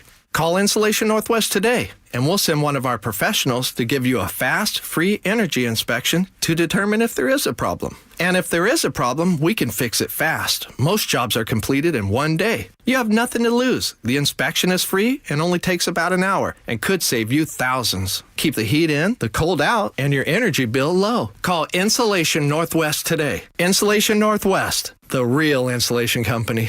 Please ask if you qualify for thousands of dollars of free rebates from your energy company. InsulationNorthwest.com. KIRO News Radio 97.3 FM Northwest News. Now, the latest from KIRO News Radio and mynorthwest.com. Good evening, I'm Aaron Granillo. The U.S. Senate votes down an effort to halt President Trump's war against Iran. Mississippi Republican Roger Wicker voted against the War Powers Resolution. President Trump decided to attack Iran. That decision was profound, deliberate, and correct. Washington Democrats Patty Murray speaking out against the war. Trump is charging ahead with new conflicts without approval from Congress, without any long-term strategy. Resolution failed on a 47 of 53 votes. Governor Ferguson says he is canceling parole of a convicted serial rapist. 77-year-old Billy Van Court has a long history of violent attacks and multiple rapes. He's also repeatedly fled supervision while on parole, including in 2023, after serving roughly 40 years of a life sentence. Parole board still moved to release him again this year. Governor Ferguson said no, he is keeping Van Court behind bars as the board reviews the case further. Seattle Mayor Katie Wilson says she is taking steps to tackle homelessness in the city. Mayor Wilson says she has sent 3 new pieces of legislation to the city council, which would quickly expand emergency housing and shelter with supportive services. The legislation would expedite lease agreements, expand shelter capacity, and allocate funds to make it all happen. This package of legislation will provide us the tools we need to make good on my commitment to open 1,000 units of shelter and emergency housing this year. The mayor says the money will come from underutilized city fund sources. She spoke for just 8.5 minutes, then left without taking a single question about what she calls her top priority. James Lynch, KIRO News Radio. Seattle-based Starbucks is expanding into Nashville later this year with a new corporate office in that city. Company is keeping its headquarters in SoDo, but is also offering dozens of local employees the chance to relocate. The move is part of a worrying trend for Downtown Seattle Association CEO and President John Scholes. We've created too much cost and expense and too little predictability for employers. And I think we're starting to see the effects when we look at just the total number of jobs in this city today compared to 2-3 years ago. We're going in the wrong direction. Now, Scholes cannot comment on the company's expansion to Nashville, but he notes job losses in Seattle coincide with new taxes on big business. Now to the real-time traffic desk at 5:34. Here's Nate Connors. All right, Seattle to Everett is at 50 minutes. You're slow from Shoreline through Linwood starting at 145th. Bellevue to Everett, a 55-minute drive. You're slow from mid-Bellevue into Bothell now. Gets real thick through Kirkland. Linwood to Seattle, we're down just a few, down to 35 minutes. You're a little crowded in Linwood, and then it gets heavy at 85th down to I-90. North 5 jam-packed from the Michigan Curve across the Ship Canal Bridge. It's going to take you 40 minutes to clear downtown. The on-ramp from Columbian Way to South 5 remains fully blocked from this collision. We have a tow on scene, so hopefully this will be cleared here shortly. Meanwhile, though, the ramp there at the split to Spokane Street remains open. We cleared our collision in Tukwila, South 5 at the Boeing Access Road. It was actually a stall, and Seattle to Federal Way down to 40 minutes. Westbound 16 at Mullenix Road, still got a crash in your left lane. You're backed up to Burley, Olala Road. And let's see, we've got some heavy volumes crossing the lake right now. Westbound 520, bumper to bumper from 84th all the way to I-5. Westbound 90, you're slow from the East Channel Bridge into the Mount Baker Tunnel. KIRO News Radio, real-time traffic. I'm Nate Connors. Looking at your forecast, we will see some downpours in spots tonight, an outside chance of a thunderstorm, fewer showers tomorrow, but rain chances increasing for Friday. 48 degrees right now in downtown Seattle. I'm Aaron Granillo, KIRO News Radio. Your best source for local news. You're listening to KIRO News Radio, Northwest News. This hour of the John Curley Show brought to you by Wilcox Family Farm Eggs. I'm Spike O'Neill. This is Greg Tom. That's in the key of G, the Wilcox Family Farm Eggs Jam. Shouldn't it be an E? I'm just saying. Well done. We are thrilled and pleased to be joined now by your cultural crusader. And full disclosure, I've been a producer on this man's radio show podcast for almost 2 decades now. Michael Medved joins us, fellow Washingtonian, to break down what happened in the Texas primary yesterday. Michael, thanks for joining the show. What a great pleasure. And Greg, great to hear your voice on KIRO. Appreciate it. Greg Tomlin and Spike O'Neill in on the John Curley Show. So why does the Texas primary matter? Is the first kind of big primary in terms of the midterms this fall.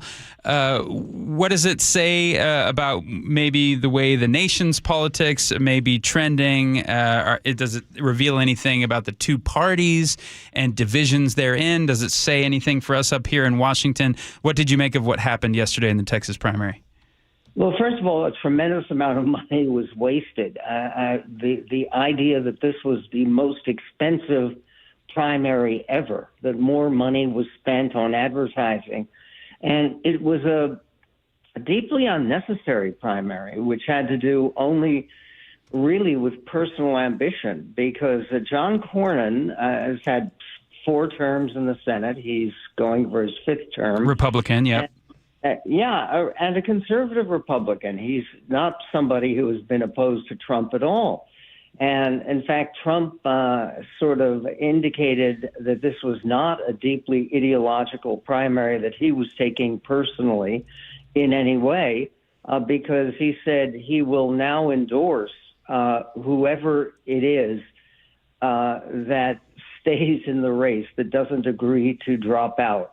And he wants somebody to drop out before the runoff is actually held. So not only is it an inconclusive primary result for Republicans, it's a pointless one, because even the candidate who won in the first round of the primary election, and that would be Senator John Cornyn, who won narrowly over Ken Paxton, who is the Attorney General of the state of Texas, not only is that inconclusive, but it's meaningless, because this will only go to the candidate who refuses to drop out. Okay. And of course, it's possible they'll both refuse to drop out. And have a rerun. In terms of the Democratic side, James Tellerico, a new up-and-comer, a member of the Texas State House, I believe, up against Jasmine Crockett, who's a representative there who reports to D.C. Currently. What did you make of this matchup, and what are you making about the hype revolving around Tellerico? Well, there's hype around Crockett, too. It's just a different kind of hype. She is more of a Bernie Sanders progressive, someone on the far left wing of the party. And Tellerico, this seems to be something the Republicans have all the time. They had Colin Allred, who they ran for the U.S. Senate, who was supposed to beat Ted Cruz. Of course, Beto O'Rourke, remember, was supposed to beat Ted Cruz. Cover of Vanity Fair, Beto O'Rourke, yeah. Yeah, and Beto O'Rourke ended up being so encouraged by his losing campaign for Senate in Texas that he ran for president. That's right. And got nowhere. So really, the Tallarico popularity surge had to do with him taping an interview, which was a good interview, but it was nothing earth-shaking. He had an interview with Stephen Colbert, and CBS didn't end up running it, or they put it on the internet, but they didn't run it on the broadcast version of the Stephen Colbert late night show. So this got him a lot of attention, and I think also the idea that Texas is a state that has a very strong representation of evangelical Christians. He's not an evangelical Christian, but he is a seminarian, somebody who went to seminary as a pastor in one of the Presbyterian churches. Michael, the case with Tallarico and the interview that was prohibited for CBS's broadcast, if you believe the stories that you read in the news and what was said by Stephen Colbert, who didn't get to air the interview, it was intervention from the new heads of CBS, which speaks larger to the Trump administration's control over media. Do you think Tallarico, the bump Tallarico got was not from, like you said, not from what he said in the interview, but the perceived intrusion into First Amendment rights and our information cycle by the administration? Is that going to help him in an election against whoever runs from the Republican Party? I don't think so. I mean, remember, Texas is one of those states, and it's not a swing state. It's a state that's been solidly Republican. And in terms of Tallarico, he seems to be a capable candidate. He seems to be likable. He's articulate. He has something to say, and he's a relatively moderate Democrat. Now, all of that means that he probably could win against Ken Paxton, because Ken Paxton is a hair on fire, what hair he has left. And a trail of baggage the size of a train. I mean, yes. No, again, when your wife, who is still legally your wife, is a member of the state Senate who won't cast a vote against your impeachment, I mean, again, what kind of qualification is it to run for the U.S. Senate when your job as Attorney General has resulted in your impeachment and a relatively close vote by the Texas legislature about booting the guy out of there? And Michael, what did you make of Dan Crenshaw going down in the GOP primary? He lost by a rather substantial amount. He got thwacked. Steve Toth, right? And I once considered him sort of a star of the GOP and thought he had a long and bright future. Is there still kind of factions within the GOP in terms of the MAGA faithful and more old school Reagan Republicans, or how do you read into all those storylines? Well, I don't think there's any question that Dan Crenshaw lost his primary race because of the redistricting. Remember, Trump was very put as a great priority redistricting in Texas, which is theoretically at least going to deliver 5 new seats for the GOP, which already dominates Texas politics. But one of the districts that they changed a lot was not by accident. The one involving Dan Crenshaw, who apparently, at least according to the reports, is not a deep-dyed MAGA loyalist. Or not MAGA enough, yeah. Yeah, not MAGA enough for that newly carved-out district in Texas. There's somebody else who lost his, or is in the process of losing his primary, Al Green.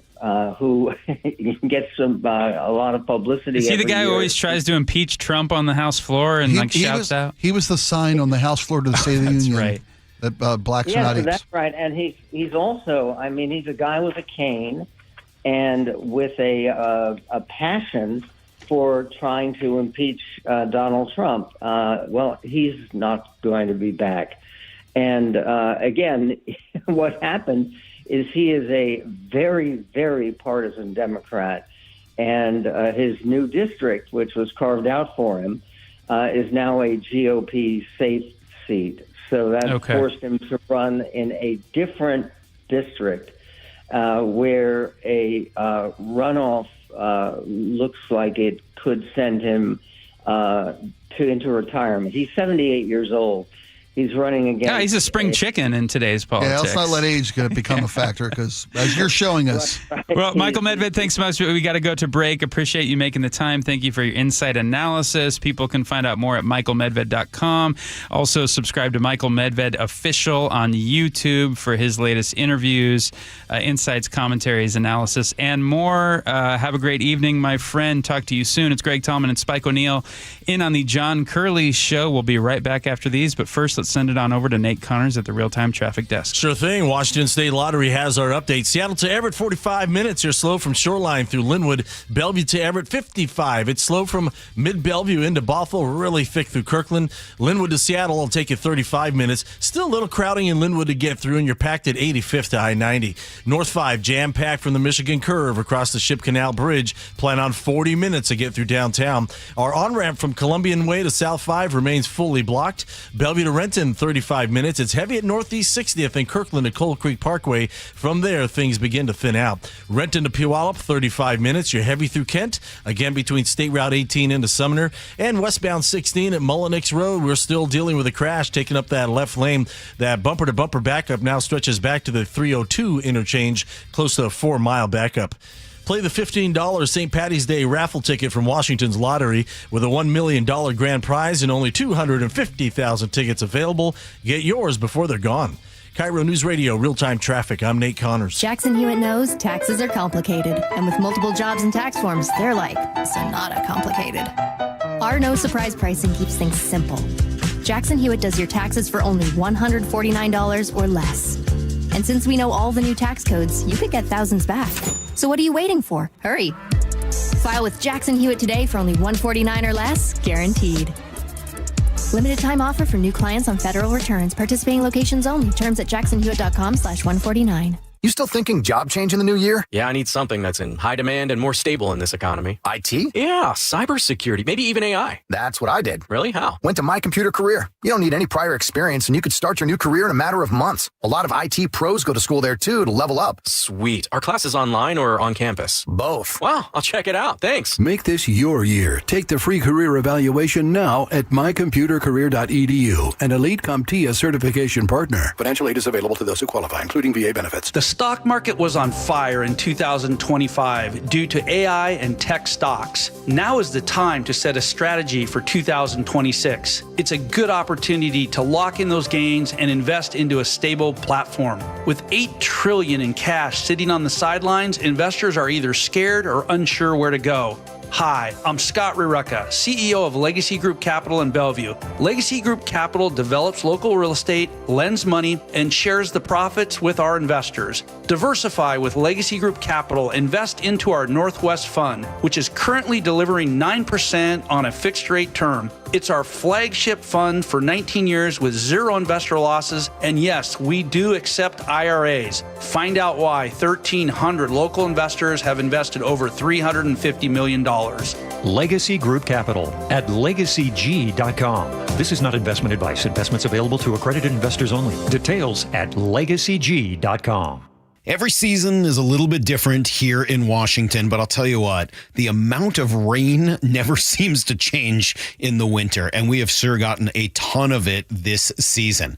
All that rain, all that water, it's all got to go somewhere. And if it makes its way into your crawl space, that's when it can create all sorts of problems, including real structural damage, which could really affect your home. But more importantly, for the health of your family, the water in that crawl space could create toxic mold, and that has serious health repercussions. Thankfully, we have Crawl Pros. They can come in and keep your crawl space dry, install a sump pump and drainage, and reroute that water back out and away from your home. They'll also take care of any mold that may have been created. Don't take the risk. It's too important. The best way to learn if you have any water is to ask Crawl Pros to visit your home and inspect your crawl space for free. Crawl Pros will go where you don't want to. So if you're worried about water damage, mold, insulation issues, or anything else related to your crawl space or attic, call Crawl Pros or visit crawlpros.com. Guys, did you know your testosterone affects everything in your system, including how you feel and perform every day? Right now, Revive Men's Health Seattle will check your testosterone for free. Knowing your T levels is the first step in understanding if you have low T. Your testosterone level impacts your energy, libido, sleep, weight, hair loss, mood, and even ED. Maintaining an appropriate T level can change your whole life. Most men start to see changes in their hormone levels in their 30s. Experience and results matter. So what are you waiting for? Get your T levels checked today by local, experienced, and trusted men's health experts. They've helped thousands of men since 2011. They're so confident they can help you, they even guarantee it. Call Revive today and schedule your free testosterone test, free exam, and free consultation. Call Revive Men's Health at 206-529-1111. That's 206-529-1111. Or visit revivemenshealth.com. It's cold outside, and if you're noticing it's taking forever to heat your home, there are cold spots in certain rooms, your furnace turns off and on a lot, or it never stops, or maybe your energy bill is just way too high. These are all warning signs that your home needs a blanket. There may be something wrong with your insulation, which means not only are you uncomfortable in your own home, but you could be wasting hundreds or thousands of dollars a year in lost energy. Call Insulation Northwest today, and we'll send one of our professionals to give you a fast, free energy inspection to determine if there is a problem. And if there is a problem, we can fix it fast. Most jobs are completed in one day. You have nothing to lose. The inspection is free and only takes about an hour and could save you thousands. Keep the heat in, the cold out, and your energy bill low. Call Insulation Northwest today. Insulation Northwest, the real insulation company. Please ask if you qualify for thousands of dollars of free rebates from your energy company. InsulationNorthwest.com. Hey, you. Yes, you. Listening to me with your earbuds up on the roof? It's not worth it. Jake Skorheim here. Valentine Roofing is giving everyone 1 year of free roof maintenance when you purchase a new roof this month. That's professional care keeping you safely on the ground. And with flexible financing available and payments as low as $159 a month, Valentine sure makes it easy. So stay off your roof. Instead, call 206 Roofing and schedule your free estimate.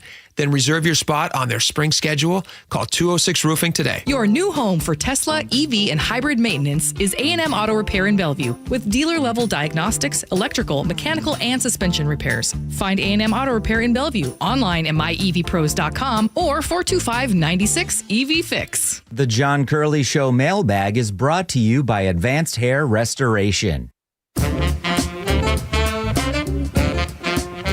Greg Tomlin and Spike O'Neill in on the John Curley Show. Wow. Someone is making their way into the studio now. All right, that's yes.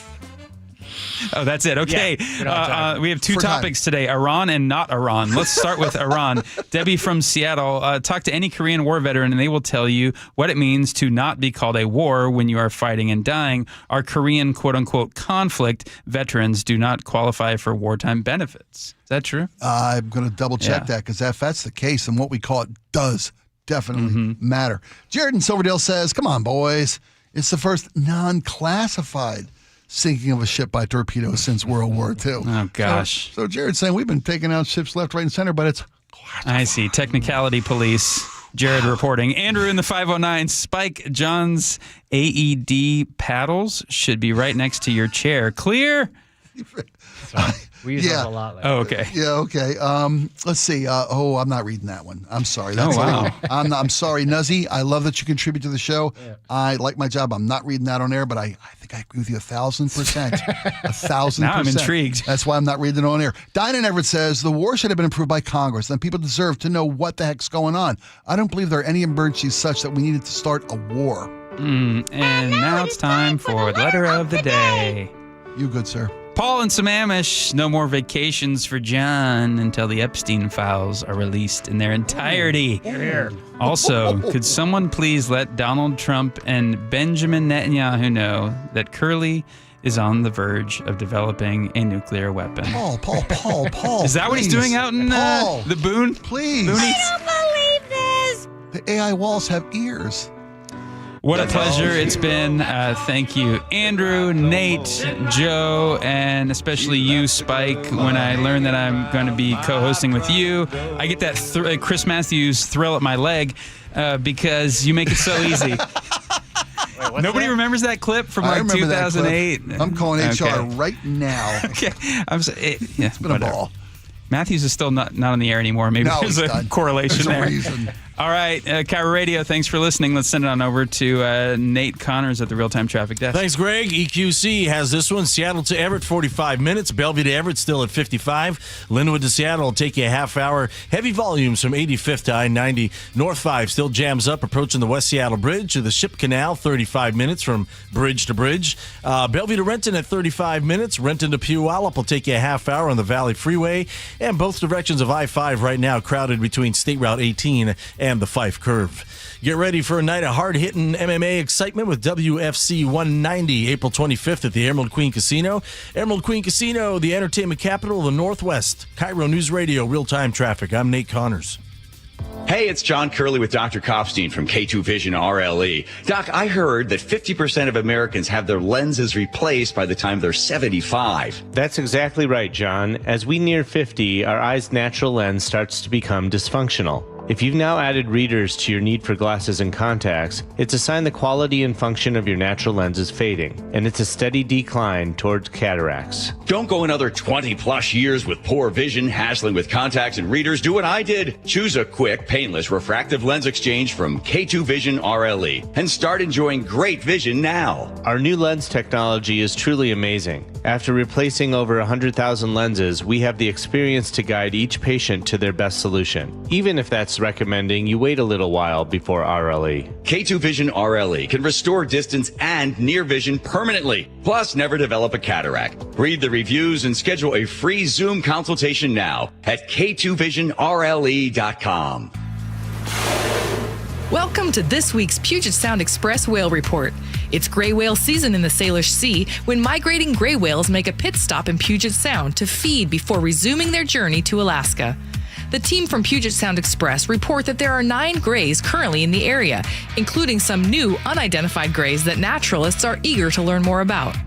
Gray whales come to the area to feed on ghost shrimp and are the only bottom-feeding whale we know of, scooping up shrimp in the shallow waters near Whidbey Island. Family-run Puget Sound Express offers daily guaranteed gray whale tours departing from Edmonds and Port Townsend to see these gentle giants. And although grays are the focus of the tours, Big's orcas are also in the area. Puget Sound Express tours are Seattle's most popular and well-reviewed whale tours. They guarantee you'll see whales or your next trip is absolutely free. Book online at PugetSoundExpress.com.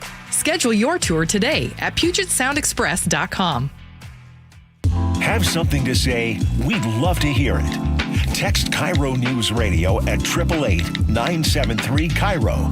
That's 888-973-5476. Powered by Muckleshoot Casino Resort. I had pain, I had numbness in my feet. That pain and that numbness just got worse and worse and worse as time went on. This is Greg describing life with neuropathy. I went to 5 podiatrists, tried different treatments, tried different orthotics, tried different shoes, had cortisone shots in the tops and the bottoms of my feet. Saw a neurologist. All my medical doctors said, can't help you. Live with the pain. You're not going to be able to sleep. This is your life. And then I just gave up until I found Sound Pain Solutions. I'm Dr. Mark Shelley, a chiropractic physician and board-certified functional neurologist at Sound Pain Solutions. Our neuropathy treatments can rehabilitate damaged nerves. We use FDA-cleared, non-surgical, drug, and pain-free procedures that help neuropathy sufferers like Greg find relief. I feel better. I mean, just feeling better is huge. If you experience numbness, shooting or burning pains, or loss of balance, call us. Sound Pain Solutions, 855-996-0025 or click soundpainsolutions.com. Cashback is not available on gas in New Jersey and Wisconsin. Couponing. Wow, you didn't strike me as the coupon type. Just trying to stay ahead of inflation. Gas, groceries, everything. It's all more expensive. I need to save wherever I can. Have you tried Upside yet? Upside? What's that? It's a free app that I use that pays cash back for every gallon of gas I buy. You've got to buy gas to get around anyway. Might as well get paid for it. Come on, does that really add up to anything? I've already made around $200. The extra cash helped pay down my bills, and I even had a little extra left to treat myself. And the Upside app is free? Totally free, and the cash back is real. You can transfer the cash right to your bank account. I'm downloading Upside right now. Download the free Upside app now to earn cash back every time you buy gas. Use promo code ENJOY to get an extra 25 cents per gallon on your first tank. You can cash out anytime right to your bank, to PayPal, or a gift card for Amazon and other brands. Just download the free Upside app and use promo code ENJOY for a 25 cents per gallon bonus on your first tank. That's code ENJOY for a 25 cents per gallon bonus. KIRO FM and HD1 Tacoma, Seattle. Olympic Hot Tub is clearing our warehouse. This is a rare chance to save thousands on in-stock hot tubs and get big savings on saunas and swim spas. Find our warehouse clearance savings in all 8 Olympic showrooms through March 8th. More at olympichottub.com. Your best source for local news. KIRO News Radio.